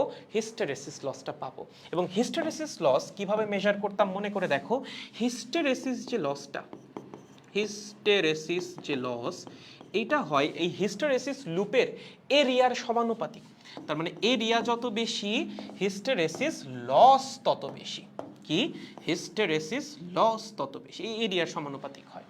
তার মানে আমার এমন কোনো ফেরোম্যাগনেটিক মেটেরিয়াল নেওয়া লাগবে যার এই লুপের এরিয়াটা কম, মনে করে দেখো আমরা কিন্তু পড়ছিলাম, হ্যাঁ, চ্যাপ্টারের লাস্টে, চ্যাপ্টার 4 এর লাস্টে আমরা পড়ছিলাম যে আমরা পার্মানেন্ট ম্যাগনেটের জন্য কোন টাইপের ফেরোম্যাগনেটিক মেটেরিয়াল নিব, আর হচ্ছে অস্থায়ী চুম্বকের জন্য আমরা কোন টাইপের ফেরোম্যাগনেটিক মেটেরিয়াল নিব। আচ্ছা, এখানে কি তোমার কোনো পার্মানেন্ট ম্যাগনেট দরকার? তুমি কি এই কোডটাকে একটা পার্মানেন্ট ম্যাগনেটে রূপান্তর করতে চাচ্ছ? না। যখন পার্মানেন্ট ম্যাগনেটে রূপান্তর করবা তখন তো তুমি কোরকে বারবার ম্যাগনেটাইজ ডিম্যাগনেটাইজ করবা না। ধরো তোমার কখনো পার্মানেন্ট ম্যাগনেট দরকার, ঠিক আছে, তার মানে তুমি এমন একটা কিছু চাচ্ছ যে কিনা ম্যাগনেটে পুরোপুরি রূপান্তর হয়ে যায়, ওকে, এটা হচ্ছে পার্মানেন্ট ম্যাগনেট। সো তখন আমরা এমন কোনো মেটেরিয়াল চাবো যার কিনা ম্যাগনেটিক যে প্রপার্টি সেটা ধরে রাখার ক্যাপাবিলিটি অনেক বেশি, ওকে। আর এখানে আমরা যেটা দেখতেছি সেটা হচ্ছে একটা অস্থায়ী চৌম্বক। সে কখনো একদিকে চৌম্বকায়িত হচ্ছে, আবার বিচুম্বকায়িত হচ্ছে, আবার বিপরীত দিকে চৌম্বকায়িত হচ্ছে, আবার বিচুম্বকায়িত হচ্ছে, এভাবে চৌম্বকায়ন বিচুম্বকায়ন চলতেই আছে, ওকে। এখানে আমরা কোন টাইপের মেটেরিয়ালকে প্রেফার করব? যারা অস্থায়ী চৌম্বক হয়। অস্থায়ী চৌম্বক কারা হয়? যাদের হিস্টেরেসিস লসটা কম। সো আমরা এমন একটা মেটেরিয়ালকে চুজ করব যাদের হিস্টেরেসিস লস কম, কারণ তাদের বারবার এই লুপের আন্ডারে ঘুরতে হবে। বাট যে পার্মানেন্ট ম্যাগনেট তার তো বারবারই লুপের আন্ডারে ঘুরতে হবে না। সো আমরা দুই টাইপের মেটেরিয়াল নিয়ে পড়াশোনা করছিলাম। একটা ছিল স্টিল, স্টিলের হচ্ছে লুপের ক্ষেত্রফল অনেক বড় ছিল। আরেকটা ছিল হচ্ছে সফট আয়রন, সফট আয়রনের হচ্ছে লুপের ক্ষেত্রফল অনেক ছোট ছিল। সো স্টিলকে আমরা ইউজ করতাম পার্মানেন্ট ম্যাগনেটের জন্য, আর সফট আয়রনকে আমরা ইউজ করতাম কিসের জন্য? অস্থায়ী চৌম্বকের জন্য। তাহলে বলো এখানে তুমি কি নিবা? স্টিল নিবা? অবশ্যই না, এখানে আমরা নিব হচ্ছে সফট আয়রন, ঠিক আছে। তাহলে এখানে দুই টাইপের মেটেরিয়াল হইতে পারে যেগুলো নিয়ে হচ্ছে আমরা আগে পড়ছিলাম, এবং ট্রান্সফরমারে আগে হচ্ছে স্টিলই ব্যবহার করা হইতো, ওকে। এই হচ্ছে স্টিল, এই হচ্ছে কি আমাদের, এটা ধরো সফট আয়রন। সো স্টিলের ক্ষেত্রে ব্যাপারটা হইতো এরকম এরকম এরকম, এটা ছিল হচ্ছে স্টিলের জন্য। কিসের জন্য? স্টিল। সফট আয়রনের ক্ষেত্রে কিরকম হয়? সফট আয়রনের ক্ষেত্রে এই এই এই এই এই এইটা হচ্ছে সফট আয়রনের জন্য, ওকে। এটা হচ্ছে সফট আয়রন।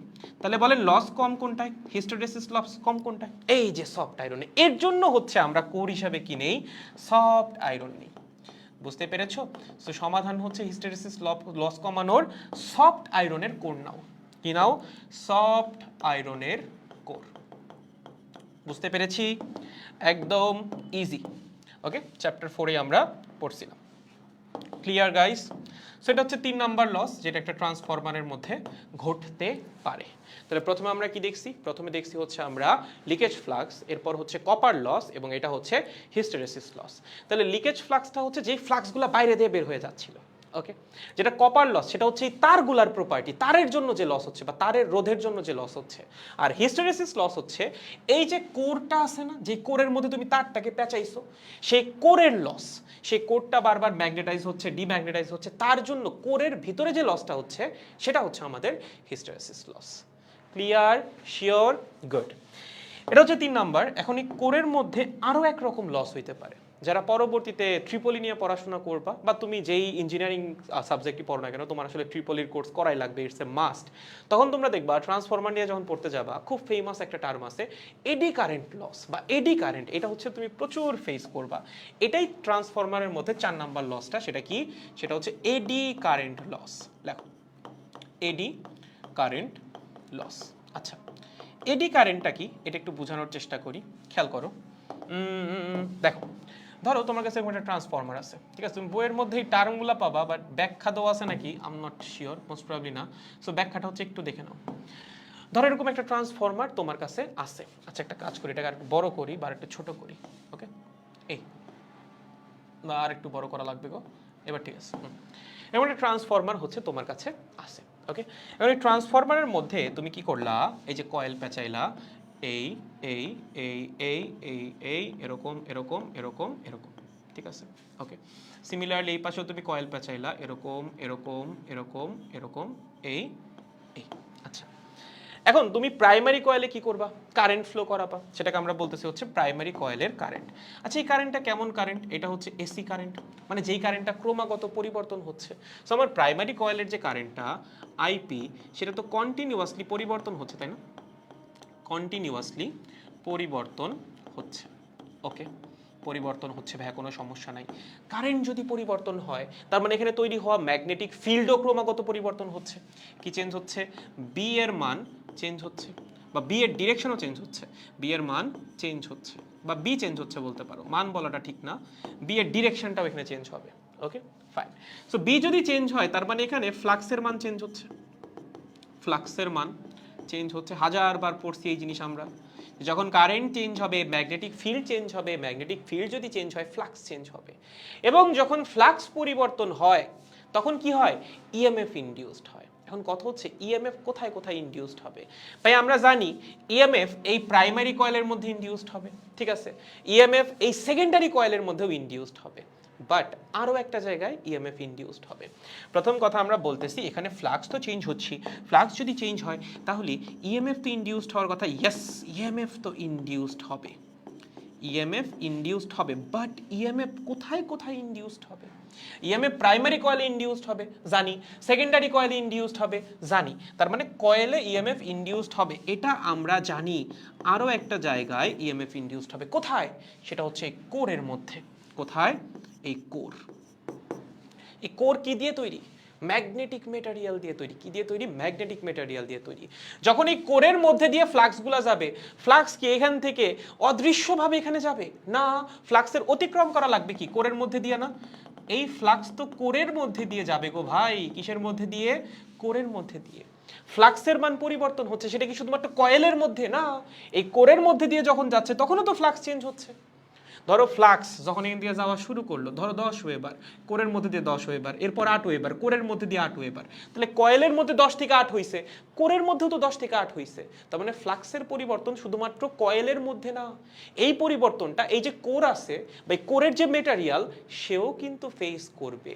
এবং কোরের মেটেরিয়াল যখন এই ম্যাগনেটিক ফ্লাক্সের পরিবর্তনটা ফেস করবে বা ম্যাগনেটিক ফ্লাক্সের একটা পরিবর্তনের হার সে দেখবে, তখন সেখানে অবশ্যই ইএমএফ ইনডিউসড হবে। তাহলে এখানে আরও একটা ইএমএফ ইনডিউসড হবে, সেটা কোথায়? সেটা হচ্ছে এই কোরের মধ্যে। এবং এই কোরের মধ্যে যে ইএমএফটা ইনডিউসড হবে তার জন্য এই কোরের ভিতরে নিজস্ব কারেন্ট তৈরি হবে। একটা কারেন্ট ছিল প্রাইমারি কয়েলের কারেন্ট, আর একটা কারেন্ট ছিল সেকেন্ডারি কয়েলের কারেন্ট, তাই না? এখানে কয়েলের মধ্যে যে কারেন্ট পাইছিলাম আমরা, ঠিক আছে, আমরা কারেন্ট পাইছি কোথায়? আমরা কারেন্ট পেয়েছি প্রাইমারি কয়েলে। কোথায়? প্রাইমারি কয়েলে, ঠিক আছে, সেটার নাম দিয়েছিলাম আইপি। আমরা কারেন্ট পেয়েছি সেকেন্ডারি কয়েলে। কেন? কারণ এই দুইটা জায়গায় হচ্ছে আমাদের ইএমএফ ইনডিউসড হয়েছে। আরও একটা জায়গায় তো ইএমএফ ইনডিউসড হয়েছে, কোথায়? কোরের মধ্যে। সো কোরের মধ্যে যে ইএমএফটা ইনডিউসড হবে সেটার জন্যও একটা কারেন্ট তৈরি হবে। কোথায়? এটা কি এখানে? না। এখানে না, কোরের মধ্যে। এই কোরের যে মেটেরিয়াল আছে তার ভিতরে একটা কারেন্ট তৈরি হবে। এই কারেন্টটা এভাবে ফ্লো করতে পারে, কোরের ভিতর দিয়ে ফ্লো করতে পারে, মানে লুপ আকারে একটা কারেন্ট তৈরি হবে। সেই কারেন্টটাকে আমরা বলি হচ্ছে এডি কারেন্ট। এই কারেন্টটাকে কি বলা হয়? Eddy current. ওকে, এটা প্রকাশ করা হয় আই দ্বারা, এডি কারেন্ট। ঠিক আছে, যেমন তুমি যদি একটা কোরের কথা চিন্তা করো, এই ধরো একটা কোর, ঠিক আছে, এই আহারে আর একটু বড় করো, ওকে। সো দেখবা এই কোরের মধ্যে এভাবে কারেন্ট তৈরি হচ্ছে, এভাবে ধরো লুপ আকারে কারেন্ট তৈরি হচ্ছে, আবার কিছু কারেন্ট হচ্ছে ভিতরে ঢুকতেছে। ওকে, মানে ব্যাপারটা হচ্ছে, এটা তো জিনিসটা আসলে 3D, তাই না? সো দেখা যাবে ধরো ব্যাপারটা এরকম। ওকে, এটা চিন্তা করো, এটা ধরো হচ্ছে আমার ট্রান্সফরমারের কোর, ঠিক আছে। ধরো এই কোরের মধ্যে তুমি হচ্ছে এখানে কারেন্ট পাবা, এখানে কারেন্ট পাবা, আবার কিছু কারেন্ট ভিতরে ঢুকবে, ভিতর থেকে বের হবে, মানে লুপ আকারে কারেন্ট তৈরি হবে। ধরো যে এভাবে এভাবে কারেন্ট ঘুরতেছে, এখানে কারেন্ট ঘুরতেছে, এখানে কারেন্ট ঘুরতেছে, আবার এই বরাবর ঢুকছে, এই বরাবর বের হচ্ছে, এভাবে কারেন্ট ঘুরতেছে, মানে সার্কিউলার কারেন্টের পাথ তৈরি হবে এই কোরের মধ্যে দিয়ে। সো যে এর মধ্যে এই যে এরকম এরকম কারেন্ট আমরা পাবো, ঠিক আছে, এরকম এরকম কারেন্ট আমরা পাবো। এগুলাকে বলা হচ্ছে এডি কারেন্ট। এগুলা হচ্ছে কি আমাদের এডি কারেন্ট। কি ভাইয়া? Eddy current. ওকে, এখন কোর তো কারেন্ট কন্ডাক্ট করতেছে বা কারেন্ট কোরের মধ্যে দিয়ে যাইতেছে, তাহলে ওর কি একটা নিজস্ব রোধ আছে না? ভাই কোরের যে মেটেরিয়াল তার কি একটা রোধ থাকবে না? প্রত্যেকটা মেটেরিয়ালেরই রোধ আছে, তার মানে এই কোরেরও একটা রোধ আছে। তাহলে এই কোরের রোধকে আমি ধরলাম হচ্ছে আরসি। কত? আরসি। কোরের মধ্যে দিয়ে কারেন্ট গেছে কতখানি? আইই। তাহলে কোরের মধ্যে লস হবে না? অবশ্যই হবে। সেই লসের মান কেমনে বের করব? Core loss is equals to eddy কারেন্টের স্কোয়ার্ড কোরের রোধ মাল্টিপ্লাইড বাই টি। এই লসটাকে বলা হয় হচ্ছে এডি কারেন্ট লস, ঠিক আছে। এই যে কারেন্টের লসটা, এটাকে আমরা কি বলি? এইটাকে আমরা বলি হচ্ছে এডি কারেন্ট লস। একদম সহজ, ঠিক আছে। কি বলা হয়? Eddy current loss. বুঝতে পেরেছো? খুব খুবই সহজ। তার মানে আমার যে ইএমএফ ইনডিউসড হবে সেটা শুধুমাত্র কয়েলে না, কোরের মধ্যেও ইএমএফ ইনডিউসড হবে। তার মানে কারেন্ট যে তৈরি হবে সেটা শুধুমাত্র কয়েলে না, এই কোরের ভিতরেও কারেন্ট তৈরি হবে ভাই। ছোট্ট ছোট্ট লুপের মধ্যে কারেন্ট তৈরি হবে সার্কুলার পাথে। সেটা এভাবেও হইতে পারে, ভিতরের দিক থেকে বাইরের দিকে আসতে পারে, এরকম হইতে পারে, বিভিন্ন রকম 3D কারেন্ট আর কি, সহজ কথা। ওকে, কারেন্টটা সার্কুলার পাথে ঘুরতে থাকবে। ওকে, এবং এই যে কারেন্ট, এটাকে আমরা বলি হচ্ছে এডি কারেন্ট। এবং যেহেতু এই কারেন্টটা কোরের মধ্যে দিয়ে পাস করতেছে, কোরের একটা নিজস্ব রোধ আছে, তাহলে তার জন্য একটা লস হবে, সেই লসটাকে আমরা বলি হচ্ছে এডি কারেন্ট লস। বুঝতে পেরেছো? গুড। এখন ভাই যে এডি কারেন্ট লসটা হচ্ছে, এটার প্রতিকার কি? এটার প্রতিকার হচ্ছে তোমার থিন শীট ইউজ করা লাগবে। ঠিক আছে, প্রতিকার কি? দেখবে একটা ট্রান্সফরমারে কখনোই একটা 3D শেপের কোর ইউজ করা হয় না, কখনোই 3D কোর ইউজ করা হয় না। সো আমরা 3D কোর ইউজ করতে পারবো না, 3D কোর ইউজ করা যাবে না। ঠিক আছে, 3D কোর ইউজ করলে লস এটা থাকবে। এই লসটাকে যদি তুমি কমাইতে চাও, তোমার কি করতে হবে? কোর হিসেবে 2D শিট বা ল্যামিনেটেড 2D শিট ইউজ করা লাগবে, যারা পরস্পরের সাথে যুক্ত করা থাকবে, বাট একটা ইনসুলেটেড লিকুইডের থ্রুতে। লেখেন, কি বললাম ভাইয়া? অনেক কঠিন হয়ে গেল না? লেখো, সমস্যা নাই, সহজ জিনিস আছে। Laminated 2D sheet, 2D sheet insulated, লেখো insulated by, insulated by insulated by না, কানেক্টেড বাই লিখতে পারো। ওকে, 2D sheet connected by insulating liquid. Connected by what? Connected by insulating liquid. Okay, liquid. এটা হচ্ছে সলিউশন। ভাই এটা কেমনে সলিউশন হইলো? কিছুই তো বুঝতে পারলাম না ভাইয়া। এটা কি কোনো আসমানি সলিউশন? না, এটা কোনো আসমানি সলিউশন না। আচ্ছা, প্রথম কথা, এই যে ল্যামিনেটেড 2D শিট বা ল্যামিনেটেড থিন লিখতে পারো সাথে, থিন 2D শিট, চিকন চিকন, একদম পাতলা পাতলা, মানে বইয়ের পেজের মতো। মানে ব্যাপারটা হচ্ছে, ধরো লেট সাপোজ এখানে আমার কাছে একটা বই আছে, বইটা একটু নেই, ধরো এই বইটা, ঠিক আছে। এখন এটা দেখে কি তোমার কাছে মনে হচ্ছে এটা একটা 3D জিনিস পুরোপুরি? হ্যাঁ, 3D ঠিক আছে, বাট এটা কি মানে একত্রে যুক্ত করা? না, এই যে প্রত্যেক আলাদা আলাদা। তো আমরা যেটা করবো, এরকম পাতলা পাতলা একটা করে শিট নিব, ঠিক আছে, এই যেরকম পাতলা পাতলা একটা শিট, অনেকগুলা শিটকে পাশাপাশি যুক্ত করব, যুক্ত করে একটা মোটা কোর তৈরি করব। এখন এমন তো তুমি করতেই পারতো, একটা মোটা লোহার খণ্ড নিছো বা মোটা একটা সফট আয়রনের খণ্ড নিছো, সেটা নিয়ে হচ্ছে তুমি এটা বানাই দিছো। না, এভাবে বানানো যাবে না। কি করতে হবে? এরকম পাতলা পাতলা সফট আয়রনের শিট নেওয়া লাগবে, যেরকম একটা কাগজের মতো পাতলা পাতলা শিট নিতে হবে। প্রত্যেকটা শিটকে পাশাপাশি রাখতে হবে, বাট মাঝখানে কি থাকবে? মাঝখানে থাকবে হচ্ছে ইনসুলেটিং লিকুইড। তার মানে একটা শিটের সাথে আর একটা শিটের কোনো কানেকশন থাকবে না। মানে বইটা যেরকম দেখতেছো, ট্রান্সফরমারের কোডটাও আসলে এরকম, পাতলা পাতলা শিট একজন আরেকজনের পাশে বসানো, বসায় হচ্ছে মোটা একটা কোর তৈরি করা হয়েছে, এবং সেই শিটগুলোর মাঝখানে আছে কি? Insulating liquid. তাহলে একটা ট্রান্সফরমারের কোরের কথা যদি তোমাকে বলি, ধরো এই, ওকে, দেন এরপর থাকে হচ্ছে এরকম, ওকে, এরকম এরকম পাতলা পাতলা শিট থাকে এরকম, ওকে, দেন হচ্ছে এরকম, মানে এরকম অসংখ্য, আমি জাস্ট কয়েকটা আঁকলাম। এরা মিলে হচ্ছে তৈরি করে ট্রান্সফরমারের কোর একত্রে। এবং মাঝখানে কি থাকে? মাঝখানে থাকে হচ্ছে ইনসুলেটিং লিকুইড। মাঝখানে কি থাকে? Insulating liquid. ঠিক আছে, ইনসুলেটিং লিকুইড। ওকে, এখন এটা দেওয়ায় সুবিধাটা কি হইলো? এই যে আমরা এটা ব্যবহার করলাম, হ্যাঁ, এটার জন্য what is the advantage? Advantage তো একটা আছে। কি অ্যাডভান্টেজ আছে? দেখো, আগে এডি কারেন্ট তুমি কি ভাবে পাচ্ছিলা? তুমি 2D এডি কারেন্ট পাচ্ছিলে, যেখানে এভাবে এভাবে সারফেসের মধ্যে দিয়ে পাচ্ছিলে, ওগুলো এখনো থাকবে। মানে আমার সারফেসের মধ্যে দিয়ে বুঝাই, এটা দিয়ে বুঝাবো না, এটা দিয়ে বুঝাই। ধরো এই হচ্ছে তোমার কোর, কোনটা? এটা হচ্ছে তোমার কোর, ঠিক আছে। এভাবে যে কারেন্টগুলো ছিল সেগুলো থাকবে, সেগুলো আসলে যাবে না। কোন কারেন্টগুলো বাতিল হবে? কিছু কিছু কারেন্ট ছিল না, ভিতরে ঢুকতেছিল, ঢুকে আবার বাইরে বেরোচ্ছিল, সেগুলো এখন আর ভিতরে ঢুকতে পারবে না। কেন? কারণ কারেন্ট চলাচলের পথটা তুমি বন্ধ করে দিছো। কেমনে বন্ধ করলা? দেখো, কারেন্ট যদি এখান থেকে ভিতরে ঢুকতে চায়, মাঝখানে তুমি ইনসুলেটিং লিকুইড দিয়ে রাখছো না, সে তো কারেন্টকে ইনসুলেট করে দিবে, কারেন্টকে পাস করতে দিবে না। ইনসুলেটিং লিকুইড মানে কি? অপরিবাহী তরল, তার মধ্যে দিয়ে তো কারেন্ট পাস করতে পারবে না। সো যেই কারেন্টটা আগে পাস করে ভিতরে যাইতেছিল, আবার লুপ আকারে বাইরে বেরোয় আসতেছিল, সেই কারেন্টগুলা কিন্তু এখন নাই হয়ে যাবে, তারা আর চলাচল করতে পারবে না। তার মানে একটা সিগনিফিকেন্ট অ্যামাউন্ট অফ এডি কারেন্টকে আমরা বাদ দিয়ে দিতে পারবো। পুরো এডি কারেন্টকে বাদ দেওয়া সম্ভব না, ঠিক আছে, এভাবে পুরো এডি কারেন্টকে বাদ দেওয়া সম্ভব না। এখানকার এডি কারেন্টগুলো থাকবে, এখানে যেগুলো ছিল সেগুলো হচ্ছে থাকবে। বাট এমনও তো কিছু এডি কারেন্ট ছিল যারা এই বরাবর ভিতরে ঢুকতেছিল, ঢুকে আবার বাইরে আসতেছিল, আবার ওই পাশ থেকে ধরো আসতেছিল, আবার ভিতরে ঢুকতেছিল, এই পাশ থেকে আসতেছিল, আবার ভিতরে ঢুকতেছিল, এই পাশ থেকে আসতেছিল, আবার ভিতরে ঢুকতেছিল। তারা আর থাকবে না, তারা বাতিল হয়ে যাবে। কেন? কারণ ভিতরে ঢোকার জন্য তোমার তো মাঝখানে কি আছে, ইনসুলেটিং লিকুইড আছে, তার মধ্যে দেখি কারেন্ট যাইতে পারবে?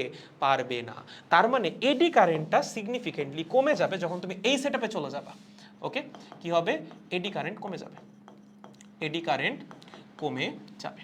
যদি এডি কারেন্টের মান কমে যায়, যদি কারেন্ট কমে, তখন কি লস কমবে না?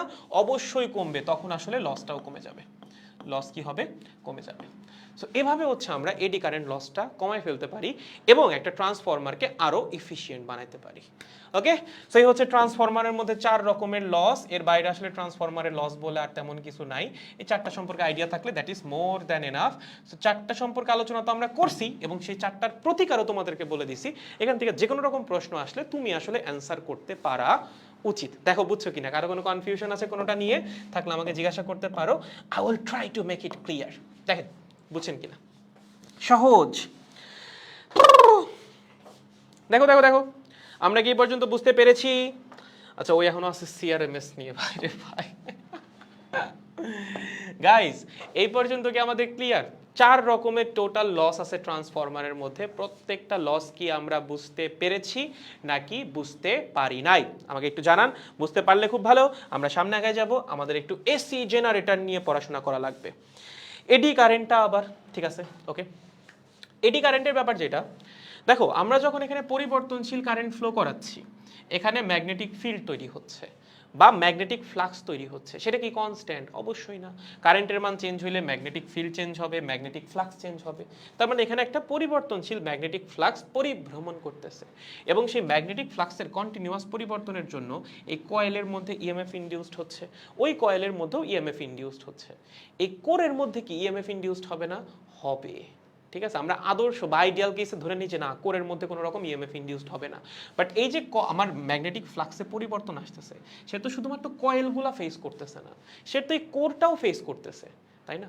এই যে ম্যাগনেটিক ফিল্ড চেঞ্জ হচ্ছে, ম্যাগনেটিক ফ্লাক্স চেঞ্জ হচ্ছে, সেটা কি কোরটা দেখতেছে না? কোরের মধ্যে দিয়েই তো যাচ্ছে ম্যাগনেটিক ফ্লাক্স, দেখতেছে, সে ফিল করতেছে এবং আলটিমেটলি কোরের মধ্যেও কি হচ্ছে? ইএমএফ ইনডিউসড হচ্ছে।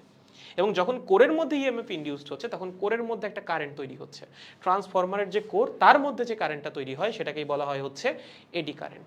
সো এই কারেন্টটা এই সারফেসে তৈরি হইতে পারে, এখান থেকে ভিতরের দিকে যাইতে পারে, দেন আবার বাইরে আসতে পারে, বিভিন্ন রকম এডি কারেন্ট এখানে তৈরি হইতে পারে, একটা সার্কিউলার কারেন্টের মতো।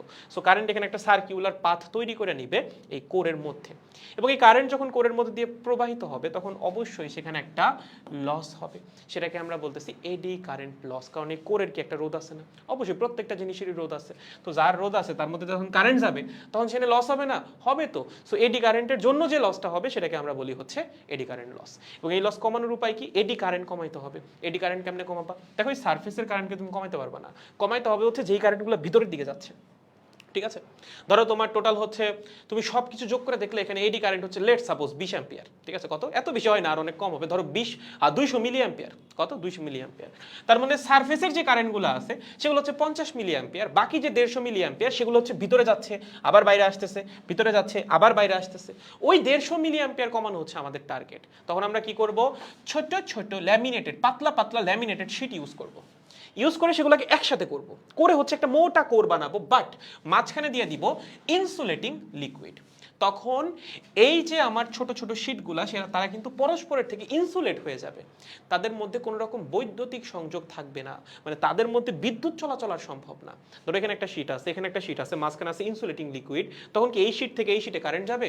অবশ্যই যাবে না। মাঝখানে ইনসুলেটিং লিকুইড আছে না, কারেন্ট কেমনে পাস করবে?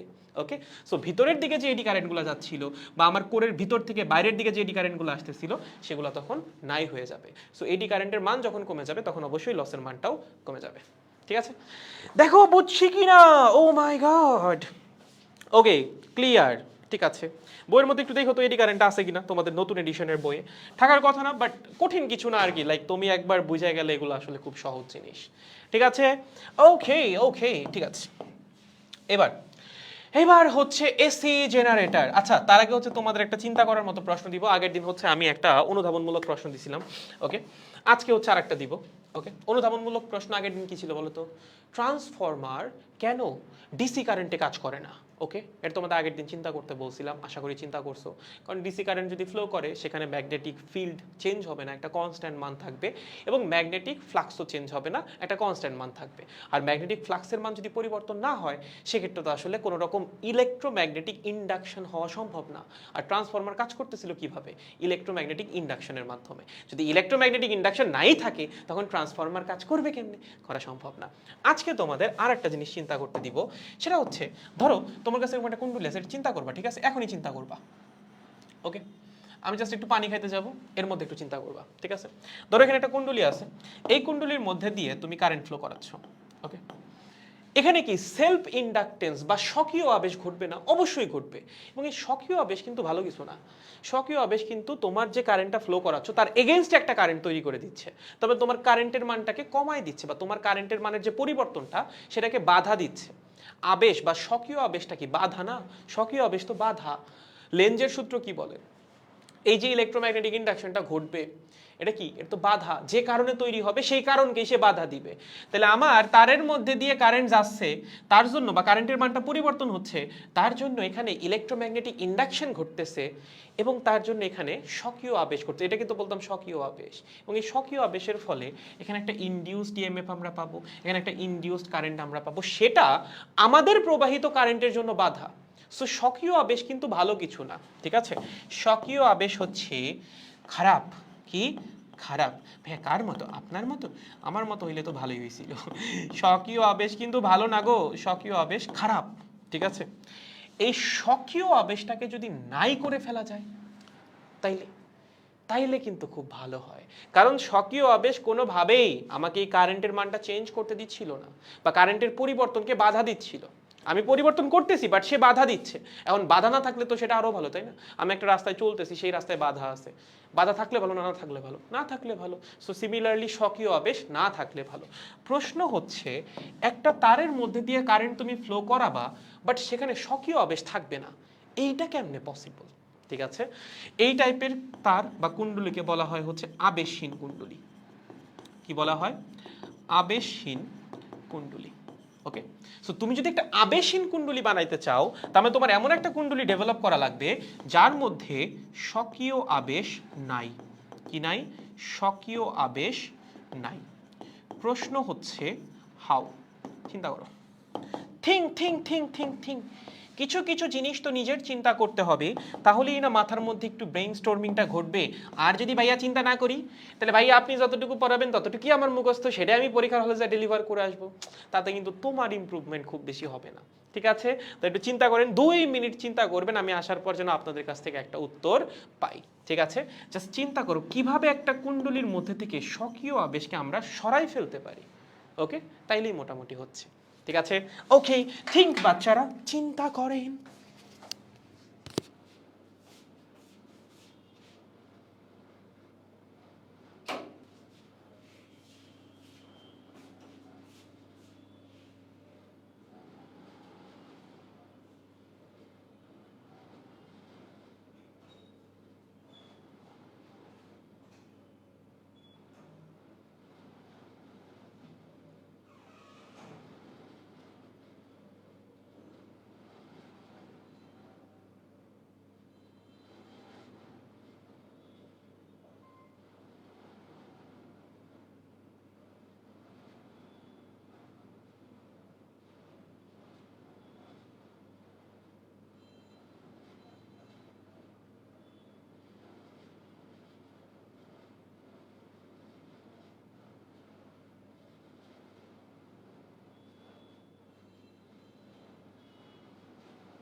গাইস তোমরা কি চিন্তা করেছো বল দেখি কিভাবে করা যাইতে পারে? চিন্তা করেন কিভাবে করা যাইতে পারে? কিছু কি আসছে মাথায়? আসা উচিত, এসে থাকলে খুব ভালো, না আসলে আরো ভালো, সমস্যা নাই। মাথা খালি থাকা হচ্ছে বেস্ট, ঠিক আছে? খালি মাথায় পড়াশোনা আবার একটু বেশি ঢুকে, ওকে? এরা খালি ক্লিয়ার ক্লিয়ার বলছে, বাট কেউ কি চিন্তা করেছো কিভাবে একটা আবেশন কুণ্ডলী তৈরি করা যাইতে পারে? ঠিক আছে, তোমরা এটা চিন্তা করবে, এটা তোমাদের হোমওয়ার্ক। যাও, তোমরা এখন বলতে পারো না 2 মিনিটের মধ্যে, ওকে, এটা তোমাদের হোমওয়ার্ক রয়ে গেল, চিন্তা করবা। একটু মাথা খাটাও যে একটা জায়গায় হচ্ছে তোমার ইলেকট্রোম্যাগনেটিক ইন্ডাকশন ঘটতেছে, তার এগেইনস্টে যদি একটা ইলেকট্রোম্যাগনেটিক ইন্ডাকশন তৈরি করা যায় তখন কিন্তু ক্যান্সেল হয়ে যাবে। ধরো তুমি এখানে একটা ভোল্টেজ দিছো, ঠিক আছে, প্লাস মাইনাস 2 ভোল্ট, তার এগেইনস্টে আরো একটা ভোল্টেজ তৈরি করো 2 ভোল্ট, তাহলে তো শূন্য হয়ে যাচ্ছে। তো চিন্তা করো, ঠিক আছে? ওকে, এইবার হচ্ছে অন্যতম সেরা একটা জিনিস, সেটা হচ্ছে এসি জেনারেটর। ওকে, বলো এসি কারেন্টের আবিষ্কারক কে? নিকোলাস টেসলা, আই গেস নাম সবাই জানো। ওকে, এছাড়াও আরো অনেক সায়েন্টিস্টের অবদান আছে, বাট মেইন যে অবদানটা সেটা হচ্ছে নিকোলাস টেসলা, বা অনেকে নিকোলা টেসলাও বলে থাকে। এবং আমাদের বাসা বাড়িতে যত রকম কারেন্ট আসে সবই কিন্তু অল্টারনেটিং কারেন্ট বা এসি কারেন্ট, কারণ এসি কারেন্টে লস কম হয়, এসি কারেন্ট ট্রান্সফার করা ইজি, বহুত ব্যাপার স্যাপার আছে। যদিও ডিসি কারেন্ট হচ্ছে পাওয়ারফুল বেশি, বাট এসি কারেন্ট হচ্ছে ট্রান্সফার করার জন্য বলো বা হচ্ছে তুমি লসের দিক দিয়ে বলো, সব দিক দিয়ে সুবিধাজনক। আরও কি বেশ কিছু অ্যাডভান্টেজ আছে এসি কারেন্টের, এবং এর জন্য বর্তমান যুগ কিন্তু পুরাপুরি কিসের দিকে? এসি কারেন্টের দিকে। এর আগে তোমার হচ্ছে যখন থমাস আলভা এডিসনের নাম হয়তো বা শুনছো, কারণ থমাস আলভা এডিসন হচ্ছে প্রচুর প্রচুর আবিষ্কার করে গেছে, এবং তার নাম হচ্ছে আমরা সবাই কম বেশি জানি। তার পিছনে আসলে বেশ কিছু কারণ আছে, তার নামে পেটেন্ট আছে অনেকগুলা, প্রায় 1000 খানেক পেটেন্ট আছে থমাস আলভা এডিসনের নামে। দেন হচ্ছে থমাস আলভা এডিসন অলসো অনেক রিচ ছিল, অনেক বড় লোক ছিল, ঠিক আছে? সো সে তার নামে তো আসলে প্রমোশন চালাইছে ওই জগতে, ওই সময় আর কি, ওই দুনিয়ায়। আর তার পাশাপাশি হচ্ছে থমাস আলভা এডিসন কিন্তু ডিসি কারেন্টকে প্রমোট করতো, হ্যাঁ? সেখানে কিন্তু নিকোলা টেসলার সাথে তার একটা বিশাল বড় ক্ল্যাশ হয়ে গেছিল, কারণ তখন হচ্ছে ডিসি কারেন্ট নিয়ে কাজ করতেছিল থমাস আলভা এডিসন, এবং আমাদের টেসলা আসছে, আইসা প্রপোজ করছে যে না, আমরা তো এসি কারেন্ট দিয়ে কাজ করতে পারি, ইট ক্যান বি বেটার, এর চেয়ে ভালো হতে পারে। বাট থমাস আলভা এডিসন সেটাকে কোনোভাবেই একসেপ্ট করে নাই, এবং এর নিয়ে তাদের মধ্যে একটা বিশাল ক্ল্যাশ হয়েছে। এটার উপর একটা মুভিও আছে, অনেক হয়তো বা দেখছো, বা টেসলা আর তোমার যে থমাস আলভা এডিসনের কাহিনী, এটা তোমরা ইউটিউব থেকে একটু দেখতে পারো, অনেক সুন্দর সুন্দর ইনসাইট জানতে পারবা এটার হিস্ট্রির ব্যাপারে। এটা হিস্টোরিক্যাল অনেক ব্যাপার স্যাপার আছে, এবং বেশ ইন্টারেস্টিং ব্যাপার স্যাপার।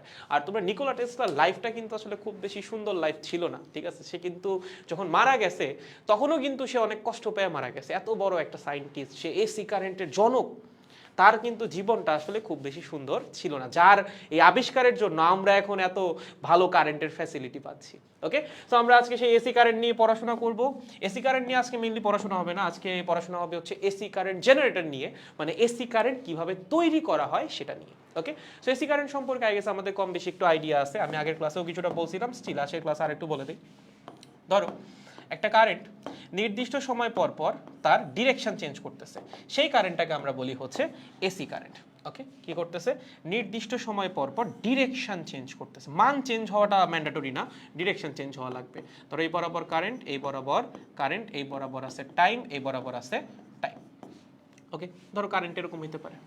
ওকে, একটা নির্দিষ্ট সময় পর পর কি করতেছে? ডিরেকশন চেঞ্জ করতেছে। এখান থেকে এই পর্যন্ত কারেন্টের ডিরেকশন একদিকে, এখান থেকে এই পর্যন্ত কারেন্টের ডিরেকশন আরেক দিকে, এখান থেকে এই পর্যন্ত কারেন্টের ডিরেকশন আবার আগের দিকে, আবার কারেন্টের ডিরেকশন উল্টাই গেছে। সো ডিরেকশন চেঞ্জ হচ্ছে, কারেন্টের পোলারিটি চেঞ্জ হচ্ছে, একবার কারেন্ট যাচ্ছে এই দিকে আর একবার এই দিকে।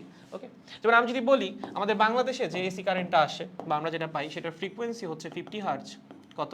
50 হার্জ। তার মানে টাইম পিরিয়ড কত? 1/ফ্রিকোয়েন্সি, মানে হচ্ছে 1/50। কত? 1/50, মানে হচ্ছে 0.02 সেকেন্ড।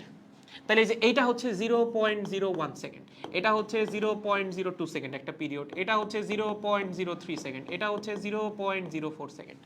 তার মানে আমি যদি কারেন্ট এখন ফ্লো করানো শুরু করি, 0 থেকে 0.01 সেকেন্ড পর্যন্ত কারেন্ট যাবে একদিকে, আবার 0.01 থেকে 0.02 পর্যন্ত কারেন্ট যাবে আরেক দিকে, আবার পরের 0.01 সেকেন্ড আবার আগের ডিরেকশনে, তারপরের 0.01 সেকেন্ড আবার আগের ডিরেকশনে, মানে নতুন ডিরেকশন আর কি, মানে ডিরেকশনটা চেঞ্জ হচ্ছে।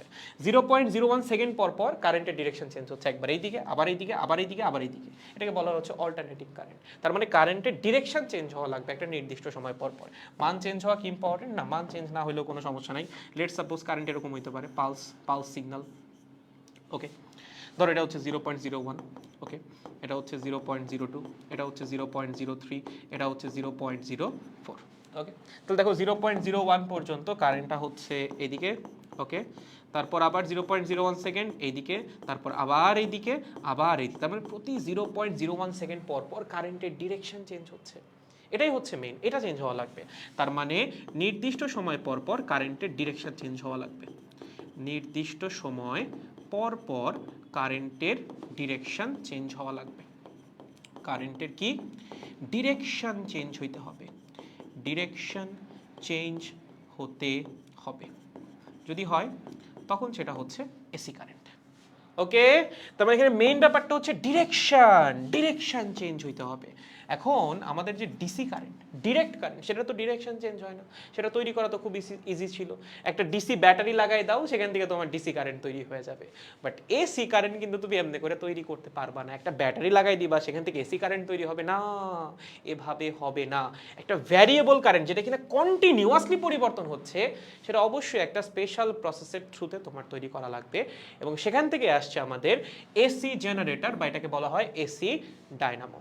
ঠিক আছে, এসি জেনারেটর বা এসি ডায়নামো বলা হয়। সেটা দেখতে হচ্ছে অনেকটা এরকম। এখানে বেশ কিছু কি বলে একদম প্রাইম মেটেরিয়াল আছে, সেগুলোর ব্যাপারে আমি তোমাকে একটু বলে দিই। প্রথমে আমরা সামনে গিয়ে আরো ডিটেলসে পড়বো, তার আগে একটু সংজ্ঞাটা পড়ো। এসি জেনারেটর হলো এমন একটা মেশিন যা ঘর্ষণ বা অন্য কোনো যান্ত্রিক শক্তিকে ব্যবহার করে বিদ্যুৎ শক্তি উৎপন্ন করে, যা পর্যায়ক্রমে দিক পরিবর্তন করে। মানে হচ্ছে পিরিয়ডিক ভাবে ডিরেকশনটা চেঞ্জ করতেছে। 0.01 সেকেন্ড একদিকে, পরের 0.01 সেকেন্ড আর একদিকে, পরের 0.01 সেকেন্ড আগের ডিরেকশনে, পরের 0.01 সেকেন্ড নতুন ডিরেকশনে। তার মানে প্রতি 0.01 সেকেন্ড পর পর ডিরেকশন চেঞ্জ হচ্ছে। তো সিগন্যালটা কেমন? Periodic signal. এর জন্যই বলতেছে পর্যায়ক্রমে দিক পরিবর্তন করতেছে, পর্যায়ভিত্তিক সিগন্যাল একটা। ওকে, সো এটা হচ্ছে আমাদের এসি জেনারেটরের সংজ্ঞা। এখন যখন তুমি একটা এসি জেনারেটর বানাতে যাবা, তোমার আসলে একটা ম্যাগনেট লাগবে, স্ট্রং ম্যাগনেট লাগবে। কি লাগবে? Strong magnet. দেখো এটা একটা ম্যাগনেট, স্ট্রং ম্যাগনেট, শক্তিশালী চৌম্বক লাগবে। ওকে, এখানে ম্যাগনেটটা তৈরি করছে কিভাবে? দেখো এই যেখানে কারেন্ট ফ্লো করছে, এটা একটা ইলেকট্রোম্যাগনেট। সো এখানে কারেন্ট ফ্লো করতেছে, ডিসি কারেন্ট, সমস্যা নাই, ডিসি কারেন্ট ফ্লো করলে কোনো প্যারা নাই।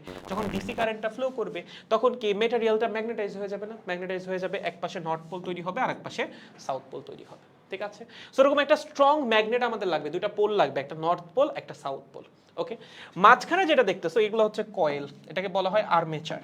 কি বলা হয়? মাঝখানের যে পার্টটা একটু ডিপ কালার লাগবে, এটাকে বলা হয় হচ্ছে আর্মেচার। কি?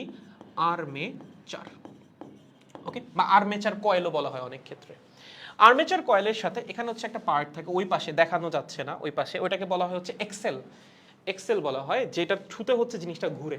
ওকে, কি বলা হয়? এক্সেল বলা হয়। ওকে, এখানে হচ্ছে তোমার এই যে তার, এগুলো হচ্ছে তার, ওয়্যার। হ্যাঁ, এগুলো কি? এগুলো হচ্ছে তার বা ওয়্যার। আবার এই যেটাকে অনেক ক্ষেত্রে রোটরও বলা হয়, কারণ আর্মেচারটা হচ্ছে ঘুরে। ঠিক আছে, এটাকে বলা হয় স্টেটর, বুঝছো? এই যে আমাদের যে ইয়াটা ম্যাগনেটটা, এটাকে বলা হচ্ছে স্টেটর, যেটা ফিক্সড থাকে। মানে তোমার একটা জেনারেটরের মধ্যে, এটা সব রকম জেনারেটরে, ঠিক আছে, একদম কমন। তুমি সেটা হাইড্রো পাওয়ার প্ল্যান্টে যাও, তুমি থার্মাল পাওয়ার প্ল্যান্টে যাও, সব কিছুতেই মোটামুটি সেম। তুমি একটা স্টেটর পাবা, সেই এই যে এখানে লেখা আছে স্টেটর ফিল্ড বা এই যে স্টেটর, এটা হচ্ছে আমাদের স্টেটর, যেটা হচ্ছে ফিক্সড থাকবে। ম্যাগনেটটা হচ্ছে স্টেটর। ওকে, দেন ভিতরে একটা কয়েল থাকবে, যেটাকে বলা হয় আর্মেচার কয়েল, এবং এই কয়েলটা কন্টিনিউয়াসলি ঘুরবে, তার জন্য এটাকে বলা হয় হচ্ছে রোটর। ওকে, এখান থেকে তারের কানেকশন আসবে, তারের কানেকশন আসবে, তারের কানেকশন কোথায় আসবে? দুইটা স্লিপ রিংয়ে। কিসের? স্লিপ রিংয়ে, যেগুলোকে বলা হচ্ছে স্লিপ রিং। এই যে স্লিপ রিং, স্লিপ রিং, দেখো যে নাম লেখা আছে স্লিপ রিং। ওকে, সেই স্লিপ রিং এর সাথে আমার আউটপুট সার্কিটের কানেকশন লাগবে। এই যে এসি আউটপুট সার্কিটের কানেকশনটা আমরা দিব হচ্ছে দুইটা কার্বন ব্রাশের থ্রুতে। এগুলো হচ্ছে কার্বন ব্রাশ। ঠিক আছে, কি ব্রাশ? Carbon brush. ঠিক আছে, পরবর্তীতে ট্রিপলিতে যখন পড়তে আসবে এগুলো তোমার পড়াই লাগবে ভাই, কিচ্ছু করার নাই। বাট এখন হচ্ছে কিছুটা আইডিয়া নিয়ে রাখো। তাহলে আসো আমরা এটার গঠনে একটু যাই, যে আসলে এটার তো আসলে অনেক কমপ্লেক্স ছবি আঁকছে, এত কঠিন ছবি বা এত কমপ্লেক্স ছবি তোমার দেখা লাগবে না। তোমাকে জাস্ট আমি সিম্পলি এটা যদি গঠন একটু এক্সপ্লেন করি, আসো দেখাই দিই এটার গঠনটা কীরকম হয়। ওকে, সো এসি জেনারেটরের গঠন। এখানে আমাদের দুইটা ম্যাগনেটিক পোল থাকবে, প্রথম কথা। এই বরাবর একটা, এই বরাবর হচ্ছে আরেকটা। লেটস সাপোজ এটা হচ্ছে নর্থ পোল, এটা হচ্ছে সাউথ পোল। এরকম দুইটা পোল থাকবে এবং খুবই স্ট্রং একটা ম্যাগনেট থাকা লাগবে। এখন তুমি এখানে একটা পার্মানেন্ট ম্যাগনেট ইউজ করতে পারো বা তুমি এখানে একটা ইলেকট্রোম্যাগনেট ইউজ করতে পারো। যেমন এখানে এই ছবিতে আমরা কি ব্যবহার করছি, একটা ইলেকট্রোম্যাগনেট ব্যবহার করছি। এখানে আমরা তড়িৎ দিচ্ছি বা ডিসি কারেন্ট দিচ্ছি, তার জন্য আমার এই মেটেরিয়ালটা, ধরো এটা একটা ফেরোম্যাগনেটিক মেটেরিয়াল, সে হচ্ছে ম্যাগনেটাইজ হয়ে যাচ্ছে বা একটা চৌম্বকে রূপান্তরিত হচ্ছে। ওকে, সো তুমি চাইলে একটা পার্মানেন্ট ম্যাগনেটও বসাইতে পারো, চাইলে হচ্ছে একটা ইলেকট্রোম্যাগনেট যাকে কিনা তুমি কারেন্টের থ্রুতে ম্যাগনেটে তৈরি করতেছো বা ম্যাগনেটে রূপান্তরিত করতেছো, তাকেও ব্যবহার করতে পারো, সমস্যা নেই, ম্যাগনেট হইলেই হইছে। মাঝখানে কি থাকবে, মাঝখানে থাকবে হচ্ছে একটা আর্মেচার কয়েল, এরকম এই বরাবর থাকবে হচ্ছে একটা আর্মেচার কয়েল। হ্যাঁ, আর্মেচার কয়েলটা আমি একটু ভালো মতোই আঁকি, দাঁড়াও। এই বরাবর থাকবে হচ্ছে একটা আর্মেচার কয়েল, এই এই এই, ঠিক আছে, এটা হচ্ছে আর্মেচার। এটাকে ওই যে রোটর বলা হয়, কারণ এটা ঘুরবে, কি বলা হয়, রোটর বলা হয়, ঠিক আছে। ওকে, এই হচ্ছে মোটামুটি আমাদের মাঝখানের আর্মেচারটা। ওকে, এই পাশ থেকে একটা তার আসবে, এই পাশ থেকে আর একটা তার আসবে। ওকে, এখন এই তারটা যাবে হচ্ছে একটা স্লিপ রিংয়ে। কোথায়, একটা স্লিপ রিংয়ে, এগুলো হচ্ছে স্লিপ রিং, যাবে হচ্ছে স্লিপ রিংয়ে, স্লিপ রিংয়ের সাথে কানেকশন পাবে হচ্ছে ওই তার, ঠিক আছে। ওকে, এই তারটা যাবে হচ্ছে আর একটা স্লিপ রিংয়ে, কিসে, আর একটা স্লিপ রিং। ওকে, এরকম দুইটা স্লিপ রিং থাকবে, তার সাথে হচ্ছে তারগুলা কানেক্টেড থাকবে। এখন এই স্লিপ রিংকে আমার কানেক্ট করা লাগবে আউটপুটের সাথে। আমার টার্গেট কি বলতো, এখান থেকে এসি আউটপুট জেনারেট করা। এটাকে আমি কানেক্ট ডিরেক্ট করতে পারবো না, ডিরেক্ট কানেক্ট না করতে পারার কারণ আছে, আমরা দেখবো কারণগুলো সবই দেখবো, যে আমরা কোনটা কেন ব্যবহার করতেছি, এখানে স্লিপ রিং কেন বা কার্বন ব্রাশ কেন, আমরা দেখবো, সমস্যা নেই। সো কানেকশনটা আমার দেওয়া লাগবে একটা কার্বন ব্রাশের থ্রুতে, ঠিক আছে, কিসের থ্রুতে, একটা কার্বন ব্রাশের থ্রুতে। এগুলো হচ্ছে কার্বন ব্রাশ, এবং এখান থেকে হচ্ছে আমার আউটপুটটা আসবে AC output. AC output, late suppose তুমি হচ্ছে এখানে একটা বাল্ব কানেক্ট করে দিলা, এভাবে এভাবে দেখবে এই বাল্বটা জ্বলতেছে। এই বরাবর তুমি একটা বাল্ব কানেক্ট করে দিতে পারো, দেখবে এই বাল্বটা কি করতেছে, জ্বলতেছে, ঠিক আছে, মানে আমি আউটপুটে কারেন্ট পেয়ে গেছি। আর এখানে হচ্ছে একটা এক্সেল থাকে, যেটা আমি বলতেছিলাম একটু আগে, এখানে থাকে হচ্ছে একটা এক্সেল, ঠিক আছে, যার থ্রুতে হচ্ছে এই পুরা জিনিসটা ঘুরে, মানে যাকে কেন্দ্র করে হচ্ছে পুরা জিনিসটা ঘুরে। সো এটাকে বলা হয় হচ্ছে এক্সেল, কি, এক্সেল। ওকে, এটাকে বলা হয় হচ্ছে আর্মেচার বা রোটর, বা আর্মেচার কয়েলও বলা হয়, আর্মেচার কয়েল বা রোটর বলা হয়। বইয়ের মধ্যে দেখবা ক্ষেত্র বিশেষে রোটর দেখছে। ওকে, এগুলো হচ্ছে ম্যাগনেট। ম্যাগনেটের দুইটা পোল থাকতে পারে, চারটা পোল থাকতে পারে, ছয়টা পোল থাকতে পারে, আটটা পোলও থাকতে পারে, ডিপেন্ড করে তুমি আসলে কত ফেজের এসি কারেন্ট জেনারেট করতেছো। যেমন তোমরা বইয়ের মধ্যে যেটা পড়বে, এটা হচ্ছে সিঙ্গেল ফেজ এসি, ঠিক আছে। এখানে কিন্তু 3 ফেজ এসিও তৈরি করা সম্ভব, কারণ আমাদের বাসা বাড়িতে যেগুলো আসতেছে এগুলো কিন্তু 3 ফেজ এসি, পরবর্তীতে ক্ষেত্র বিশেষে সিঙ্গেল ফেজে রূপান্তরিত হচ্ছে, বাট প্রোডাকশন হয় হচ্ছে 3 ফেজ এসি। ওকে, সো এখানে আবার ফেজের ব্যাপার স্যাপার আছে, বাট তোমাদের আসলে এত কাহিনী জানা লাগবে না, ঠিক আছে, তোমরা জাস্ট সিঙ্গেল ফেজ এসি নিয়ে পড়াশোনা করলেই হবে। সো সিঙ্গেল ফেজ এসি জেনারেশনের সময় আমার আসলে দুইটা ম্যাগনেটের পোল থাকলেই হয়ে যাচ্ছে, একটা নর্থ আর একটা সাউথ। ওকে, সো মাথায় রেখো, আমরা এখন যেটা নিয়ে পড়াশোনা করবো সেটা হচ্ছে সিঙ্গেল ফেজ এসি। 3 ফেজ এসিতে 3টা কারেন্ট যাবে একসাথে 120 ডিগ্রি ফেজ ডিফারেন্সে, ঠিক আছে, যাই হোক ওগুলো এখন আমাদের লাগতেছে না। ওকে, সো এক্সেলের থ্রুতে হচ্ছে আর্মেচার বা রোটরটা ঘুরবে। ওকে, আর এই যে ম্যাগনেটের যে পার্টটা আছে, এই ম্যাগনেটের পার্টটা কি পুরাটা জুড়ে কাভার করে রাখবে জেনারেটরের পুরাটা জুড়ে, এটাকে আমরা বলতেছি হচ্ছে স্টেটর। কি বলতেছি, স্টেটর। যেই পার্টটা ফিক্সড থাকবে, যেই পার্টটা ঘুরবে না, আর যেই পার্টটা ঘুরবে সেটা হচ্ছে রোটর। ওকে, এগুলা কি, এগুলো হচ্ছে আমাদের স্লিপ রিং। কি, স্লিপ রিং। ওকে, স্লিপ রিং, স্লিপ রিং। ওকে, এগুলোকে প্রকাশ করা হয় এস দ্বারা। ধরো এটা হচ্ছে S1, ওকে, এটা হচ্ছে S2। এগুলো কি, এগুলো হচ্ছে কার্বন ব্রাশ। ধরো এটা B1, এটা হচ্ছে B2। এগুলোর নাম কি, নাম হচ্ছে কার্বন ব্রাশ। ওকে, ফাইন। এখন ভাইয়া এগুলোর দরকার কি ছিল এত কিছুর? আচ্ছা আরো একটু বলি, মাঝে মধ্যে এখানে এই যে আর্মেচার যে কয়েল আছে না, তার ভিতরে আমরা সফট আয়রন কোর দিয়ে দিই, ঠিক আছে। তার কারণ কি, তার কারণ হচ্ছে এখানে যদি ফেরোম্যাগনেটিক মেটেরিয়াল থাকে তখন ইলেকট্রোম্যাগনেটিক ইন্ডাকশনটা বেশি হবে, ঠিক আছে। আমার আলটিমেট টার্গেট হচ্ছে ইলেকট্রোম্যাগনেটিক ইন্ডাকশন ঘটানো, এবং এই ইলেকট্রোম্যাগনেটিক ইন্ডাকশনের মাধ্যমেই আমরা কি করব, এখানে এসি কারেন্টটা তৈরি করব। ইলেকট্রোম্যাগনেটিক ইন্ডাকশন কখন বেশি ঘটবে বলো, যখন হচ্ছে ফ্লাক্সের পরিবর্তনের হার বেশি হবে, মানে ফ্লাক্স বেশি আসবে, আবার ধূপ করে বেশি কমে যাবে, আবার বেশি আসবে, আবার বেশি কমে যাবে, মানে ফ্লাক্সের রেট অফ চেঞ্জটা যখন বেশি হবে তখন ইলেকট্রোম্যাগনেটিক ইন্ডাকশন বা ইনডিউসড ইএমএফ এর মানও হবে বেশি। এর জন্য আর্মেচার কয়েলের ভিতরে মাঝে মধ্যে হচ্ছে আমরা কি দিয়ে দেই, বা অনেক ক্ষেত্রেই দিয়ে দেই, সফট আয়রন কোর দিয়ে দেই। ঠিক আছে, ওকে।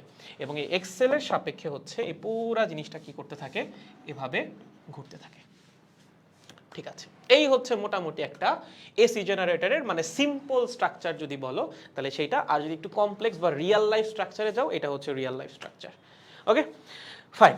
এখন ভাইয়া কোন জিনিসটা আমার কেন দরকার, এখানে আমরা একটু আসি। এখানে আমার ম্যাগনেট কেন লাগতেছে? স্বাভাবিক, আমি ইলেকট্রোম্যাগনেটিক ইন্ডাকশন ঘটাইতে চাই, তার জন্য অবশ্যই আমার ম্যাগনেটিক ফিল্ড লাগবে বা ম্যাগনেটিক ফ্লাক্স লাগবে। কারণ ম্যাগনেটিক ফ্লাক্স যদি পরিবর্তন না হয় তাহলে তো আসলে ইলেকট্রোম্যাগনেটিক ইন্ডাকশন ঘটবে না। সো ইলেকট্রোম্যাগনেটিক ইন্ডাকশন ঘটানোর জন্য আমার দরকার ফ্লাক্সের পরিবর্তন। কি flux? Magnetic flux. Magnetic flux কই থেকে আসবে? ম্যাগনেট থেকে আসবে। তার জন্য আমাদের ম্যাগনেটটা দরকার। ঠিক আছে, তো আমাদের ম্যাগনেট কেন লাগতেছে প্রত্যেকটা আসি। প্রথম হচ্ছে ম্যাগনেট কেন লাগতেছে। ম্যাগনেট লাগতেছে হচ্ছে ম্যাগনেটিক ফ্লাক্সের জন্য। কিসের জন্য? ম্যাগনেটিক ফ্লাক্সের জন্য লাগবে হচ্ছে আমাদের ম্যাগনেট। বুঝেছো? ওকে। এবার সেকেন্ডটা ভাই, আমার আর্মেচার কয়েল কেন লাগতেছে? এই যে আমি যেটাকে ঘোরাচ্ছি, কেন আমার আর্মেচার কয়েলের কি দরকার? লেখো, আর্মেচার কয়েল বা রোটর কি দরকার? আচ্ছা, এই যে ম্যাগনেটিক ফ্লাক্সটা, এটা কিসের মধ্যে দিয়ে অতিক্রম করবে? একটা কয়েলের মধ্যে দিয়ে অতিক্রম করবে। সেই কয়েলের মধ্যে অতিক্রান্ত ফ্লাক্সের মান যখন পরিবর্তন হবে তখনই তো সেখানে ইএমএফটা ইনডিউসড হবে, তাই না? এই যে কয়েলটা আমার ঘুরতেছে, কয়েলটা যখন ঘুরবে তার মধ্যে দিয়ে অতিক্রান্ত ফ্লাক্সের মান কন্টিনিউয়াসলি চেঞ্জ হবে। কয়েল যখন ম্যাগনেটিক ফিল্ড বরাবর বা ম্যাগনেটিক ফিল্ডের সাথে 90 ডিগ্রি করে, তখন দেখা যাবে ম্যাক্সিমাম ফ্লাক্স যাচ্ছে। কয়েল ঘুরতেছে, ম্যাগনেটিক ফ্লাক্স কমতেছে, আরো ঘুরতেছে, ম্যাগনেটিক ফ্লাক্স কমতেছে, আবার ঘুরতেছে, আবার হয়তো একটু বাড়তেছে, আবার ঘুরতেছে, আবার বাড়তেছে। তার মানে ম্যাগনেটিক ফ্লাক্স কন্টিনিউয়াসলি চেঞ্জ হইতে থাকবে। কার মধ্যে? কয়েলের মধ্যে। সো কয়েল তো তোমার একটা লাগবেই, সেটাই হচ্ছে আমাদের এই রোটর বা আর্মেচার কয়েল। ঠিক আছে, সো কয়েল আমাদের কেন লাগতেছে? ম্যাগনেটিক ফ্লাক্স অতিক্রম করবে যার মধ্যে দিয়ে, তাকে আমার লাগবে না? তাহলে ম্যাগনেটিক ফ্লাক্স কিসের মধ্যে দিয়ে যাবে? ঠিক আছে, আমার তো দেখা লাগবে ম্যাগনেটিক ফ্লাক্স পরিবর্তন হচ্ছে একটা কয়েলের মধ্যে, এবং তার জন্যই তো আমার ইএমএফটা ইনডিউসড হবে, তাই না? তার জন্য আমার কয়েলটা দরকার। সো ম্যাগনেটিক ফ্লাক্স অতিক্রম করবে এই কয়েলের মধ্যে দিয়ে, অতিক্রম করবে কার মধ্যে দিয়ে? এই কয়েলের মধ্যে দিয়ে। তার জন্য আমার রোটরটা লাগবে বা আর্মেচার কয়েলটা লাগবে। ওকে, এবার আসো স্লিপ রিং কেন লাগবে। স্লিপ রিং রাগার আসলে খুবই দরকার আছে, আদারওয়াইজ এই সার্কিট একদম পুরো জগা খিচুড়ি হয়ে যাবে। ঠিক আছে, লেখো স্লিপ রিং কেন লাগতেছে। স্লিপ রিং লাগতেছে হচ্ছে, লেখেন, আর্মেচারের সাথে, আর্মেচারের সাথে, আর্মেচারের সাথে, ভাই যে আর্মেচার যে কয়েলটা আছে যে কিনা ক্রমাগত ঘুরবে, তার সাথে ব্রাশের কানেকশনের জন্য, ব্রাশের কানেকশনের জন্য। ওকে, ব্রাশের কানেকশনের জন্য। কেন ভাইয়া? আমি যদি ব্রাশের সাথে ডিরেক্ট কানেকশন দিতাম তাহলে কি সমস্যা হইতো? আচ্ছা, সমস্যাটা বিশাল সমস্যা হইতো। দেখো, ধরো তোমার কাছে এরকম একটা আর্মেচার কয়েল আছে। কয়েল মানে কি? তার, তার আছে। ঠিক আছে, এবং এই তারকে তুমি কি করছো? একটা লাইটের সাথে যুক্ত করছো। এভাবে ধরো একটা লাইটের সাথে যুক্ত করছো, এখানে একটা লাইট আছে। ওকে, এখন এই তার তো ক্রমাগত ঘুরতেছে। ভাই এই তার যদি ক্রমাগত ঘুরতে থাকে, এই লাইটও তো ক্রমাগত ঘুরবে। তুমি চিন্তা করে দেখো, ধরো তোমার কাছে একটা তার আছে, এই বরাবর একটা তার আছে, এই বরাবর একটা তার আছে, এবং এখান থেকে তুমি একটা লাইন আনছো, এখান থেকে একটা লাইন আনছো, এখানে একটা লাইট বসাইছো। এই তার ঘুরতেছে, কি হবে? এই লাইটও তো ঘুরতে থাকবে, তার প্যাচ লেগে যাবে ক্ষেত্র বিশেষে। কি হবে? তার যখন এমনি করে ঘুরবে এখানে তো প্যাচ লেগে যাবে ভাই তার। বা দেখা যাবে সাথে সাথে লাইটটাও ঘুরতেছে, তারও ঘুরতেছে, এখানে এখানে লাইটও ঘুরতেছে। তুমি বাসা বাড়িতে লাইট লাগাই রাখছো, এই লাইট যদি এখন এমনি করে ঘোরা শুরু করে, বা লাইটের ভিতরে যে তার আছে সে তার যদি প্যাচ লেগে যায়, এটা কিছু হইলো, কিছু হইলো না। তো আমার মেকশিওর করা লাগবে কোনোভাবেই যেন এখানে প্যাচটা না লাগে। মানে ও ঘুরতেছে, ও যেন ইন্ডিপেন্ডেন্টলি ঘুরতে পারে, এখানে যেন এটার কোনো প্রভাব না পড়ে। এটা এটার মতো করে ঘুরুক, সমস্যা নাই, আমার আর্মেচার কয়েল আর্মেচার কয়েলের মতো ঘুরুক, বাট এইটা যে পার্টটা আছে, যে আমার লোডের যে পার্টটা বা যেখানে আমি কারেন্টটা সাপ্লাই করব, সেটা তো ঘোরা যাবে না। বা এটা ঘোরার জন্য এখানে তো তারের মধ্যে প্যাচ লাগা যাবে না, কোনোভাবেই লাগা যাবে না। কিন্তু ধরো এখানে তার আছে, তার আছে, তুমি এখানে নিয়ে রাখছো তার, এটা ঘুরতেছে, তোমার হাতও ঘুরতেছে, ঘুরতেছে, হাতও ঘুরতেছে, দেখা যাবে ঘুরতে ঘুরতে তারের মধ্যে লেগে গেছে প্যাচ, বা এই পুরো জিনিসটা সহ ঘুরতেছে। এটা কিছু হইলো? তুমি কারেন্ট প্রোডাকশন করতেছো, কারেন্ট যে সাপ্লাই দিতেছো, তারে তোমার ঘুরান লাগতেছে কারেন্ট দেওয়ার জন্য। ঠিক আছে? তুমি বললে ভাই আমি একটা ফ্যান চালাবো, আচ্ছা ফ্যান তো ঘুরে। ভাইয়া লেটস সাপোজ আমি স্মার্ট বোর্ডটা চালাবো, হ্যাঁ আমি ক্লাস নিচ্ছি, হ্যাঁ কারেন্ট দিছি, কারেন্ট আসার জন্য কি হয়েছে, ওখানে আমার এসি জেনারেটরের যে ইয়াটা আছে আর্মেচার কয়েলটা আছে সেটা ঘুরান লাগতেছে, তার জন্য এখন স্মার্ট বোর্ড সুদ্ধা ঘোরা শুরু করছে। আমি ক্লাস কিভাবে ঘুরে ঘুরে নিব? এটা কি সম্ভব? সম্ভব না। তো আমাদের মেক শিওর করা লাগবে আর্মেচার কয়েল যে ঘুরতেছে তার জন্য যেন বাকি পার্ট না ঘুরে, সে যেন শুধুমাত্র নিজের মতো ইন্ডিপেন্ডেন্টলি ঘুরতে পারে, বাকি পার্টের উপর যেন এটার কোনো প্রভাব না পড়ে। তার জন্য হচ্ছে এখানে একটা স্লিপ রিং। স্লিপ রিং কি করবে? স্লিপ রিং এই কয়েলের সাথে ঘুরবে। স্লিপ রিং কি করবে? এই কয়েলের সাথে ঘুরবে, বাট এটা তো বৃত্তাকার, সার্কিউলার, সো ঘুরলে বা রিং এর মতো ও ঘুরলে কোনো সমস্যা নাই, ও ওর মতো ইন্ডিপেন্ডেন্টলি কয়েলের সাথে ঘুরতে পারে। আলটিমেটলি দেখো এই ধরো একটা স্লিপ রিং আছে, ধরো এখানে একটা স্লিপ রিং, এই এই ঠিক আছে, এখানে আছে হচ্ছে একটা স্লিপ রিং, ওকে, আর এখানে আছে হচ্ছে একটা ব্রাশ, ওকে। সো যেটা হবে স্লিপ রিং এর মতো ঘুরবে, হ্যাঁ ও ওর মতো ঘুরতে থাকবে, আর ব্রাশের সাথে ওর একটা কন্টিনিউয়াস কন্ট্যাক্ট থাকবে। মানে ব্যাপারটা হচ্ছে ধরো এখানে একটা বৃত্তাকার কিছু হলে ভালো হতো, হ্যাঁ এই যে ধরো এইটাই, হ্যাঁ আমার এই ইয়ার গ্লাসটা, ভাই যে এটার কথা চিন্তা করো, এটা হচ্ছে একটা স্লিপ রিং, ঠিক আছে, এটা হচ্ছে স্লিপ রিং, এটা হচ্ছে ব্রাশ, ওকে। এখন ওর মতো ঘুরতেছে, দেখো তার জন্য কি মার্কার ঘুরতেছে? ঘুরতেছে না, কিন্তু মার্কার কিন্তু ঘুরতেছে না, বাট কন্টিনিউয়াস একটা কানেকশন রয়ে গেছে। এইটা হচ্ছে ব্রাশ আর এইটা হচ্ছে slip ring. So slip ring কি করবে? স্লিপ রিং ওই কয়েলের সাথে, আর্মেচার কয়েলের সাথে ঘুরবে। আর্মেচার কয়েল তো আর একা ঘুরবে না, ওর তো কানেকশন লাগবে। তুমি যখন যদি বললা যে না এই তারের কোনো কানেকশন দরকার নাই, ও ওর মতো করে ঘুরুক, তাহলে লাভ কি? আমার এখানে যে কারেন্টটা তৈরি হবে এই কয়েলের মধ্যে, বা যে ইএমএফটা ইনডিউস হবে, সেটাকে তো আমার বাইরে পাঠাইতে হবে। এখানে তো ইএমএফ ইনডিউস করে আমার লাভ নাই, আমার যেখানে কারেন্ট দরকার সেখানে কারেন্টটা পাঠাইতে হবে। তার মানে এখানে আমার সার্কিটে কানেকশন ছাড়া সম্ভব না। তাহলে এই তারকে আমি কানেক্ট করব কিসের সাথে? স্লিপ রিং এর সাথে। এখন এই স্লিপ রিং তো বাইরে কারেন্টটা পাঠাইতে সক্ষম হওয়া লাগবে, কেমনে পাঠাবে? ব্রাশের থ্রুতে। এই হচ্ছে ব্রাশ, এই হচ্ছে স্লিপ রিং। স্লিপ রিং আর্মেচারের সাথে ঘুরতে থাকবে, এবং দেখো ব্রাশের সাথে তার কন্ট্যাক্ট কিন্তু কখনো নাই হচ্ছে না, সব সময় তারা কন্ট্যাক্টে আছে, ওকে। এই হচ্ছে স্লিপ রিং আর ব্রাশের কাজ। সো স্লিপ রিং এর মতো করে ঘুরতে থাকবে আর্মেচার কয়েলের সাথে, আর্মেচার কয়েল ঘুরবে, সাথে সাথে স্লিপ রিংও ঘুরবে, বাট স্লিপ রিং ঘুরলেও তার ব্রাশের সাথে সব সময় একটা কন্টিনিউয়াস কন্ট্যাক্ট থাকবে। এবং এই ব্রাশ কি করবে? ব্রাশ এই স্লিপ রিংকে আউটপুট সার্কিটের সাথে কানেক্ট করবে। বুঝতে পেরেছেন? এই পুরা জিনিসটাকে আউটপুট সার্কিটের সাথে কানেক্ট করবে কে? ব্রাশ। তাহলে ব্রাশের ব্যবহারটা কি? লেখো লেখো লেখো, লাস্টে যেটা লাগতেছে ব্রাশ ব্রাশ ব্রাশ। ভাইয়া ব্রাশ দিয়ে আমরা কি করবো? আমরা কি ব্রাশ করবো না? বা কার্বন ব্রাশ লেখো, এটা কার্বন দিয়ে তৈরি হয়, কি? Carbon brush. কার্বন ব্রাশের কাজটা কি? কার্বন ব্রাশের কাজ হচ্ছে স্লিপ রিং এর সাথে বা পুরো সেটআপটার সাথে বাইরের সার্কিটকে কানেক্ট করা, ঠিক আছে? ও হচ্ছে বাইরের সার্কিটকে কানেক্ট করবে, বাইরের যে এক্সটার্নাল সার্কিট আছে সেই সার্কিটকে কানেক্ট করবে, ওকে, একদম ইজি। এই হচ্ছে মোটামুটি একটা এসি জেনারেটরের গঠন, বা একটা এসি জেনারেটর বানাইতে আমাদের যে ম্যাটেরিয়ালগুলো লাগে, ওকে। তাহলে আই গেস প্রত্যেকটার ব্যবহার আমরা বুঝতে পারছি। তুমি যদি এখানে ব্রাশ না দিতা, এখানে যদি তার দিতা, তাহলে তার কিন্তু স্লিপ রিং এর সাথে ঘুরতো।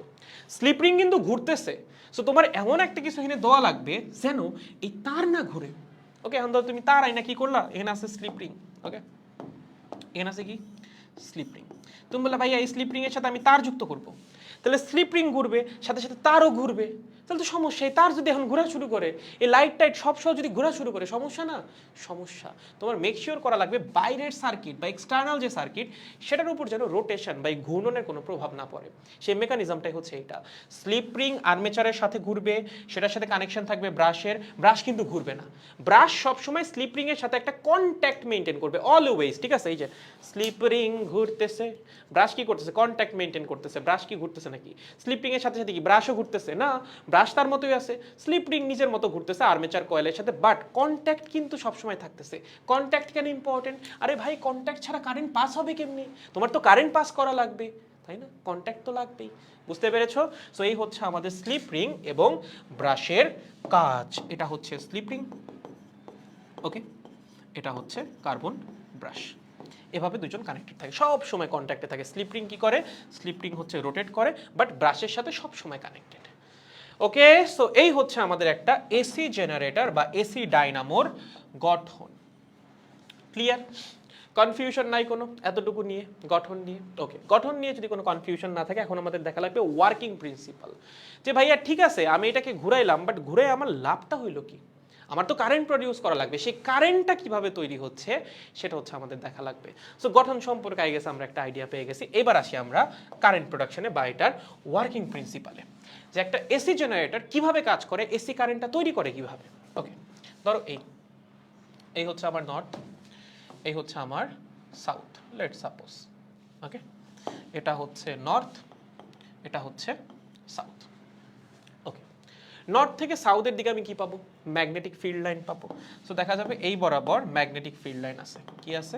Magnetic field line, magnetic field line, magnetic field line বা চৌম্বক বলরেখা আছে। ঠিক আছে, খুবই সহজ, চৌম্বক বলরেখা। মাঝ বরাবর আমরা বসাবো কি? মাঝ বরাবর বসাবো হচ্ছে আর্মেচার কয়েল। কি বসাবো? Armature coil. এটা হচ্ছে আমাদের আর্মেচার কয়েলটা। ধরো আমি একদম ডিরেক্টলি আঁকতেছি, এভাবেই আঁকতেছি, আই গেস সমস্যা নাই কারো। এটা হচ্ছে আমাদের আর্মেচার কয়েল। ওকে, আর্মেচার কয়েলে কিন্তু মাল্টিপল পাকও থাকে। হ্যাঁ, মানে ম্যাক্সিমাম ক্ষেত্রে মাল্টিপল পাকই থাকে, কারণ তুমি যত বেশি পাক দিবা তত বেশি ফ্লাক্স যাবে, তাই না? একটা পাকের মধ্যে দিয়ে যদি 5 পরিমাণ ফ্লাক্স যায়, দুইটা পাক দিলেই 2 পরিমাণ ফ্লাক্স যাবে, তিনটা দিলে 3 পরিমাণ ফ্লাক্স যাবে। এবং যখন বেশি ফ্লাক্স যাবে তখন দেখবা স্বাভাবিকভাবেই ফ্লাক্সের পরিবর্তনটাও বাইরে গেছে। ওকে, ঠিক আছে, তাহলে আসেন এখান থেকে আমরা যখন ওকে ঘুরাবো, তুমি চিন্তা করে দেখো, ভালো মতো চিন্তা করবা। ঠিক আছে, ধরো এই বরাবর আমার আছে ম্যাগনেটিক ফিল্ড। ঠিক আছে, এবং আমি আমার যেই আর্মেচার কয়েলটা আছে তাকে রাখছি এইভাবে।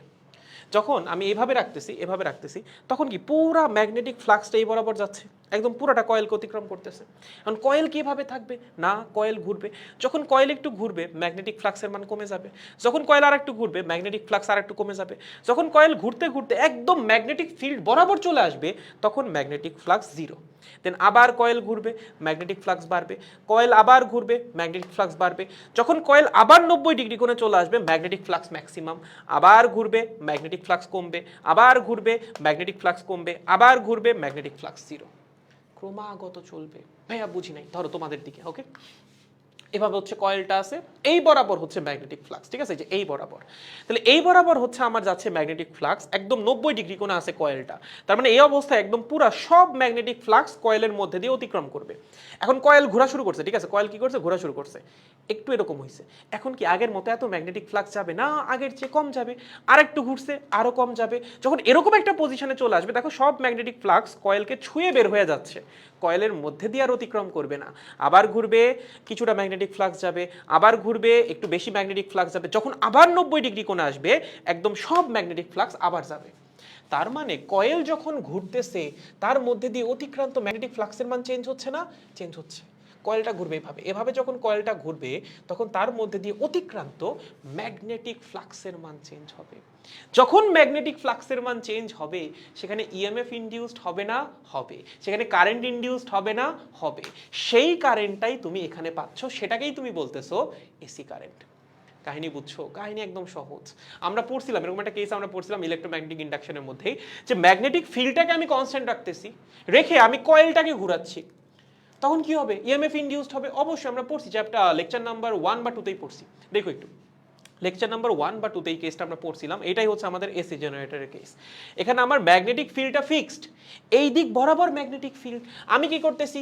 কয়েলটাকে ঘোরাচ্ছি। যখন কয়েলটা ভাবে দেখো কোনো ম্যাগনেটিক ফ্লাক্সও অতিক্রম করবে না, যখন এরকম হবে কিছুটা ম্যাগনেটিক ফ্লাক্স যাবে, যখন এরকম হবে আরো কিছুটা যাবে, যখন একদম 90 ডিগ্রি কোণে চলে আসবে সব ম্যাগনেটিক ফ্লাক্স যাবে, আবার ঘুরবে, ম্যাগনেটিক ফ্লাক্স কমবে, আবার ঘুরবে, আরো কমবে, আবার ঘুরবে, আরো কমবে, যখন একদম বরাবর চলে যাবে আবার ম্যাগনেটিক ফ্লাক্স জিরো, আবার ঘুরবে, বাড়বে, আবার ঘুরবে, বাড়বে, যখন 90 ডিগ্রি ম্যাক্সিমাম, আবার ঘুরবে, কমবে, আবার ঘুরবে, কমবে, আবার যখন বরাবর তখন জিরো।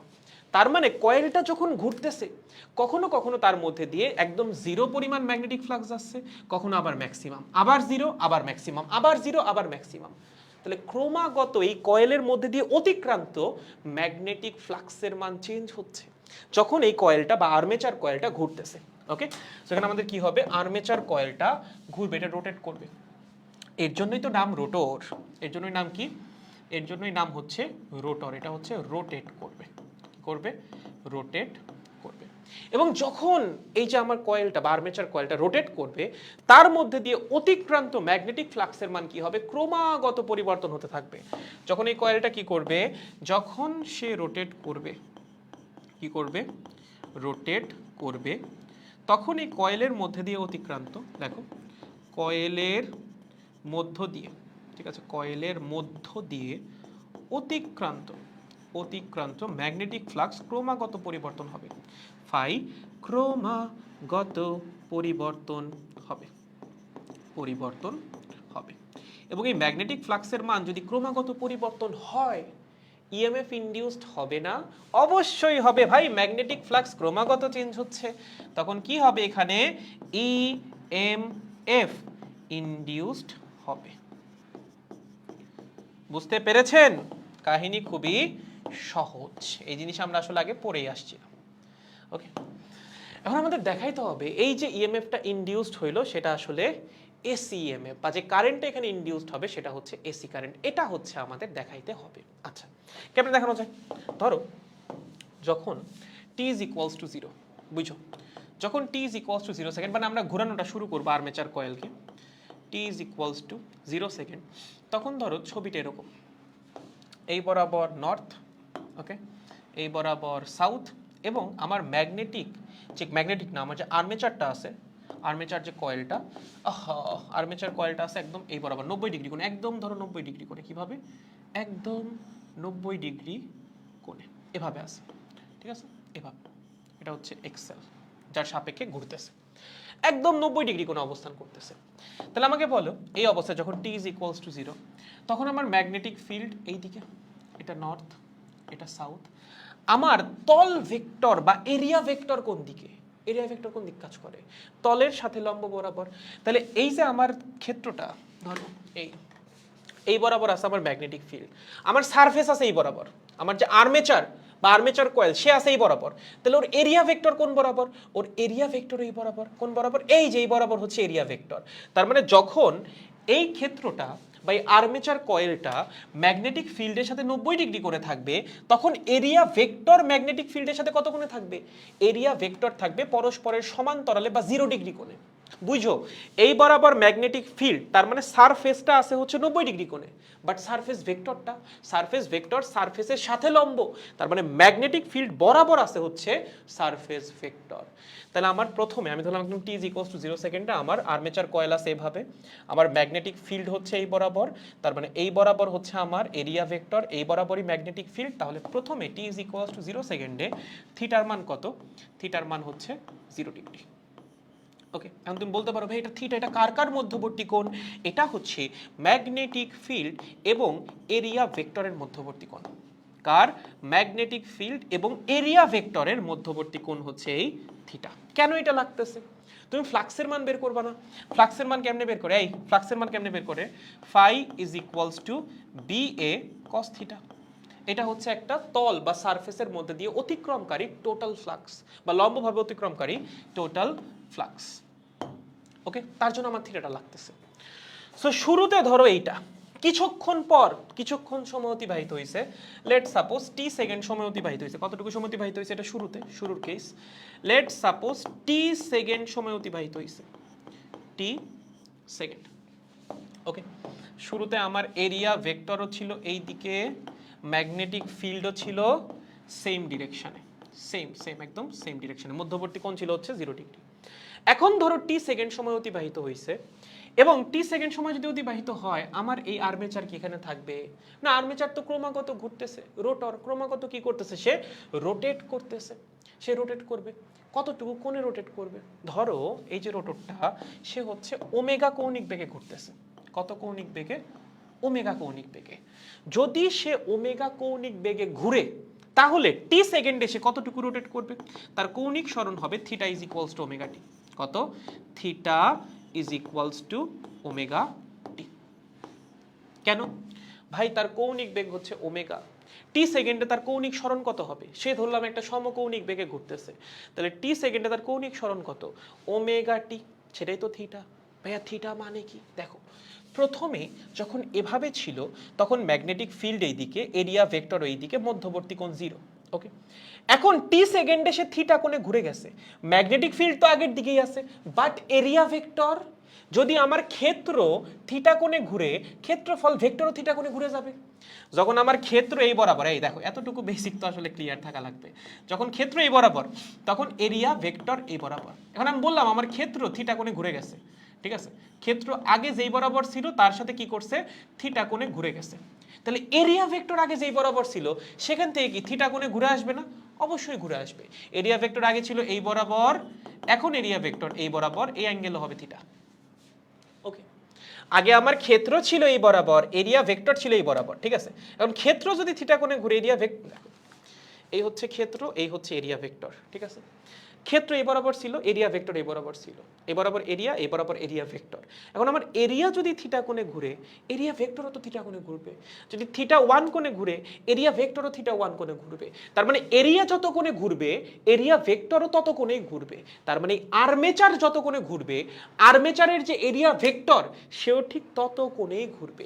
ম্যাগনেটিক ফিল্ড কি চেঞ্জ হয়েছে? না, ম্যাগনেটিক ফিল্ড আগের দিকেই আছে। টি সময়ে কি হয়েছে, আর্মেচার ওমেগা টি পরিমাণ ঘুরছে, তার মানে এরিয়া ভেক্টরও ওমেগা টি পরিমাণ ঘুরছে। আগে এরিয়া ভেক্টর এবং ম্যাগনেটিক ফিল্ডের মধ্যবর্তী কোণ ছিল কত? 0 ডিগ্রি। এখন এরিয়া ভেক্টর কি করছে, ওমেগা টি পরিমাণ ঘুরে গেছে, তাহলে এখন ম্যাগনেটিক ফিল্ড এবং এরিয়া ভেক্টরের মধ্যবর্তী কোণ কত হবে? টি সেকেন্ড পরে ওমেগা টি। বুঝতে পেরেছেন? সো এই মোমেন্টে বি ভেক্টর এবং এরিয়া ভেক্টরের মধ্যবর্তী কোণ কত? Theta is equals to omega t. বুঝছো? সো টি সময় পর কিন্তু এরিয়া ভেক্টরটা ঘুরে যাবে। প্রথম একদম ইনিশিয়ালি ধরো তোমার আর্মেচারটা আছে এই বরাবর, সো তখন এরিয়া ভেক্টর এবং ম্যাগনেটিক ফিল্ডের মধ্যবর্তী কোণ 0।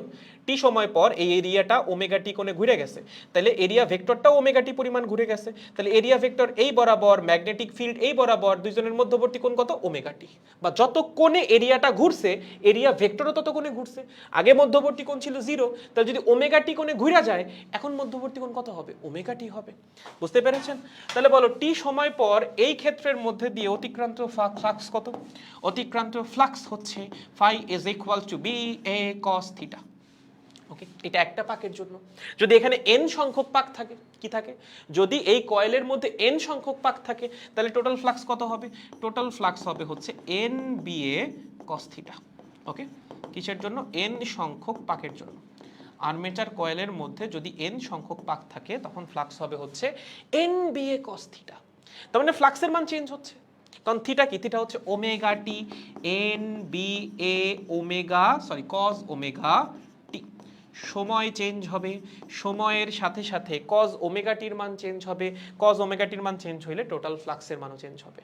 তার মানে এই যে আমার কয়েলটা, এই কয়েলের মধ্যে দিয়ে অতিক্রান্ত ফ্লাক্সের মান ক্রমাগত পরিবর্তন হচ্ছে। যদি ক্রমাগত পরিবর্তন হয়, সেখানে আমরা ইনডিউসড ইএমএফ পাবো না? অবশ্যই পাবো। সেই ইনডিউসড ইএমএফ এর মান কত হবে?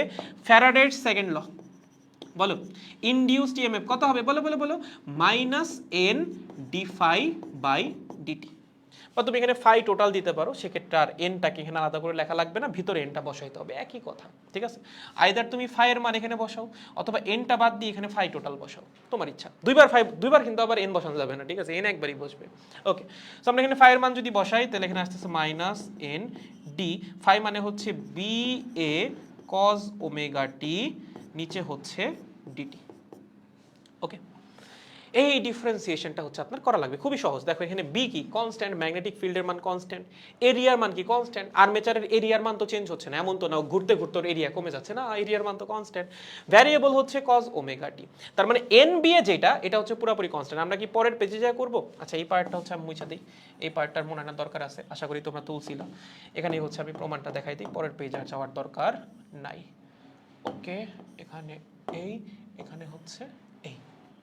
ওকে, তাহলে ইনডিউসড ইএমএফ দাঁড়াচ্ছে হচ্ছে মাইনাস এন ডিডিটি, ভিতরে হচ্ছে B A cos omega t. ঠিক আছে, তো দেখো আমাদের বি এ তো constant, B constant, A constant, বাইরে নিয়ে আসো, তাহলে আসবে হচ্ছে minus N B A d dt, এখানে হচ্ছে কস ওমেগা টি। ওকে, আচ্ছা, টি এর সাপেক্ষে কস ওমেগা টির ডিফারেন্সিয়েশন কি হবে? ওমেগা কনস্ট্যান্ট বাইরে চলে আসবে, মাইনাস সাইন ওমেগা টি। কস থিটার ডিফারেন্সিয়েশন কি মাইনাস সাইন থিটা, সো এটাকে ডিফারেন্সিয়েট করলে আসবে মাইনাস এন বি এ এবং এটার জন্য আসবে মাইনাস ওমেগা সাইন ওমেগা টি, তাহলে দাঁড়াচ্ছে হচ্ছে মাইনাসে মাইনাসে প্লাস এন বি এ ওমেগা সাইন ওমেগা টি। এইটা হচ্ছে ইনডিউসড ইএমএফ এর ফর্মুলা। ওকে, এবং এই যে প্রথম পার্টটা, এই প্রথম পার্টটাকে বলা হয় হচ্ছে ই নট। এই যে তোমার তৈরি হয়ে গেছে এসি ভোল্টেজ। ও মাই গড ভাইয়া, দেখো তো এসি ভোল্টেজ এরকমই দেখতে হয় না?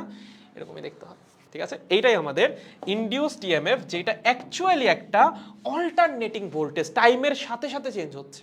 ওকে, এখানে আমরা হচ্ছে এন বি এ ওমেগা কে ধরছি ই নট, একটা কনস্ট্যান্ট, ঠিক আছে? এটাকে বলা হয় হচ্ছে ইএমএফ এর ম্যাক্সিমাম ভ্যালু।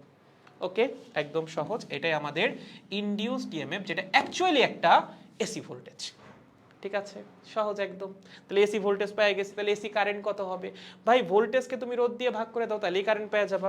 তো যদি তোমাকে বলা হয় এখানে এসি কারেন্ট কত হবে, দেখো এখানে লিখে দিচ্ছি I is equals to E by R. বলো ই মানে কত? ই মানে হচ্ছে E naught sine omega t divided by R. এই যে ই নট বাই আর, এটাকে বলা হচ্ছে আই নট। তাহলে I is equals to I naught sine omega t. পেয়ে গেছি কি? AC current. এইটাই এসি কারেন্ট। এটাই কি? এটাই হচ্ছে এসি কারেন্ট। এটা আমাদের এসি ভোল্টেজ, এসি ভোল্টেজ, এবং এটা হচ্ছে আমাদের এসি কারেন্ট, এসি কারেন্ট বা এসি বলতে পারো, সমস্যা নেই। ওকে, সো এভাবে হচ্ছে একটা এসি জেনারেটরের মধ্যে আর্মেচারটা বা আর্মেচার কয়েলটাকে ঘুরাইলেই কি পাওয়া যায়? এসি কারেন্ট পাওয়া যায়। বুঝছো? সো এই ইকুয়েশন নিয়ে আমাদের পড়াশোনা করা লাগবে, এটা আর এটা নিয়ে আমরা পরবর্তী দিনে পড়াশোনা করব। যেমন এই যেখানে আমি যে ছবিটা আঁকছিলাম এসি কারেন্টের, কোনটা? এই যে এই ছবিটা, এটার ইকুয়েশনই কিন্তু I is equals to I naught sine omega T. Sine wave না, সো অবশ্যই এটা কি একটা এসি কারেন্ট, এবং ইকুয়েশনটা কি হবে?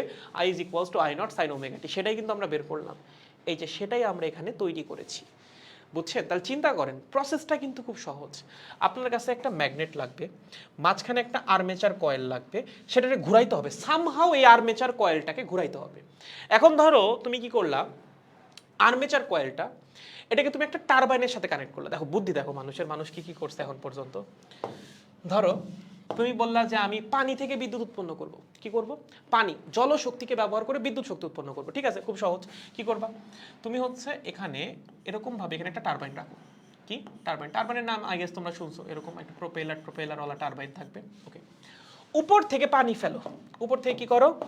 পানি ফেলো, পানি ফেলো, পানি ফেলো, পানি ফেলো। ফেললে কি হবে? যখন এই টারবাইনের প্রোপেলার বা ব্লেডগুলোর উপরে পানি পড়বে, তখন কি করবে? এই টারবাইনটা ঘুরবে। টারবাইন যখন ঘুরবে, তখন এই যে এটা ঘুরবে, এটার সাথে কানেক্ট করে দাও হচ্ছে রোটর। এটার সাথে কি কানেক্ট করো? এটার সাথে রোটর বা আর্মেচার কানেক্ট করে দাও। ভাই রোটরটাও ঘুরবে, এবং দুই পাশে দিয়ে দাও কি? দুই পাশে দিয়ে দাও হচ্ছে ম্যাগনেট। এখানে দিয়ে দাও ম্যাগনেট, এখানে দিয়ে দাও ম্যাগনেট। যখনই একটা ম্যাগনেটিক ফিল্ডের মধ্যে রোটরটা ঘুরবে, কি তৈরি হবে? AC current. হয়ে গেল হাইড্রো পাওয়ার প্ল্যান্ট। ঠিক আছে, তুমি উপর থেকে পানি ফেলছো, পানি এসে পড়ার জন্য ব্লেড ঘুরছে, এই আর্মেচার যে কয়েলটা সে হচ্ছে আবার ব্লেডের সাথে কানেক্টেড বাই টারবাইনের সাথে কানেক্টেড। যখন টারবাইন ঘুরতেছে তখন ও ঘুরতেছে। এই যে এইটা হচ্ছে এক্সেল, ঠিক আছে, এইটা হচ্ছে এক্সেল। প্রোপেলারের সাথে কানেক্টেড বা টারবাইনের সাথে কানেক্টেড, পানি এসে পড়ার জন্য টারবাইন ঘুরতেছে, এক্সেল ঘুরতেছে, আর্মেচার কয়েলটা ঘুরতেছে। কিসের মধ্যে? ম্যাগনেটিক ফিল্ডের মধ্যে। ম্যাগনেটিক ফ্লাক্স চেঞ্জ হচ্ছে, এসি কারেন্ট জেনারেট হয়ে যাচ্ছে। তো তুমি আউটপুট হিসেবে কি পাবা? এসি। এটাকে বলা হয় হাইড্রো পাওয়ার প্ল্যান্ট। এই জল বিদ্যুৎ কেন্দ্রগুলো, সেখানে এভাবেই বিদ্যুৎ উৎপাদন করা হয়। ঠিক আছে, আমি তো খুব সিম্পলি বললাম, আরো কমপ্লেক্সিটি আছে, বাট এটাই হচ্ছে মেইন কাজ, হাইড্রো পাওয়ার প্ল্যান্ট।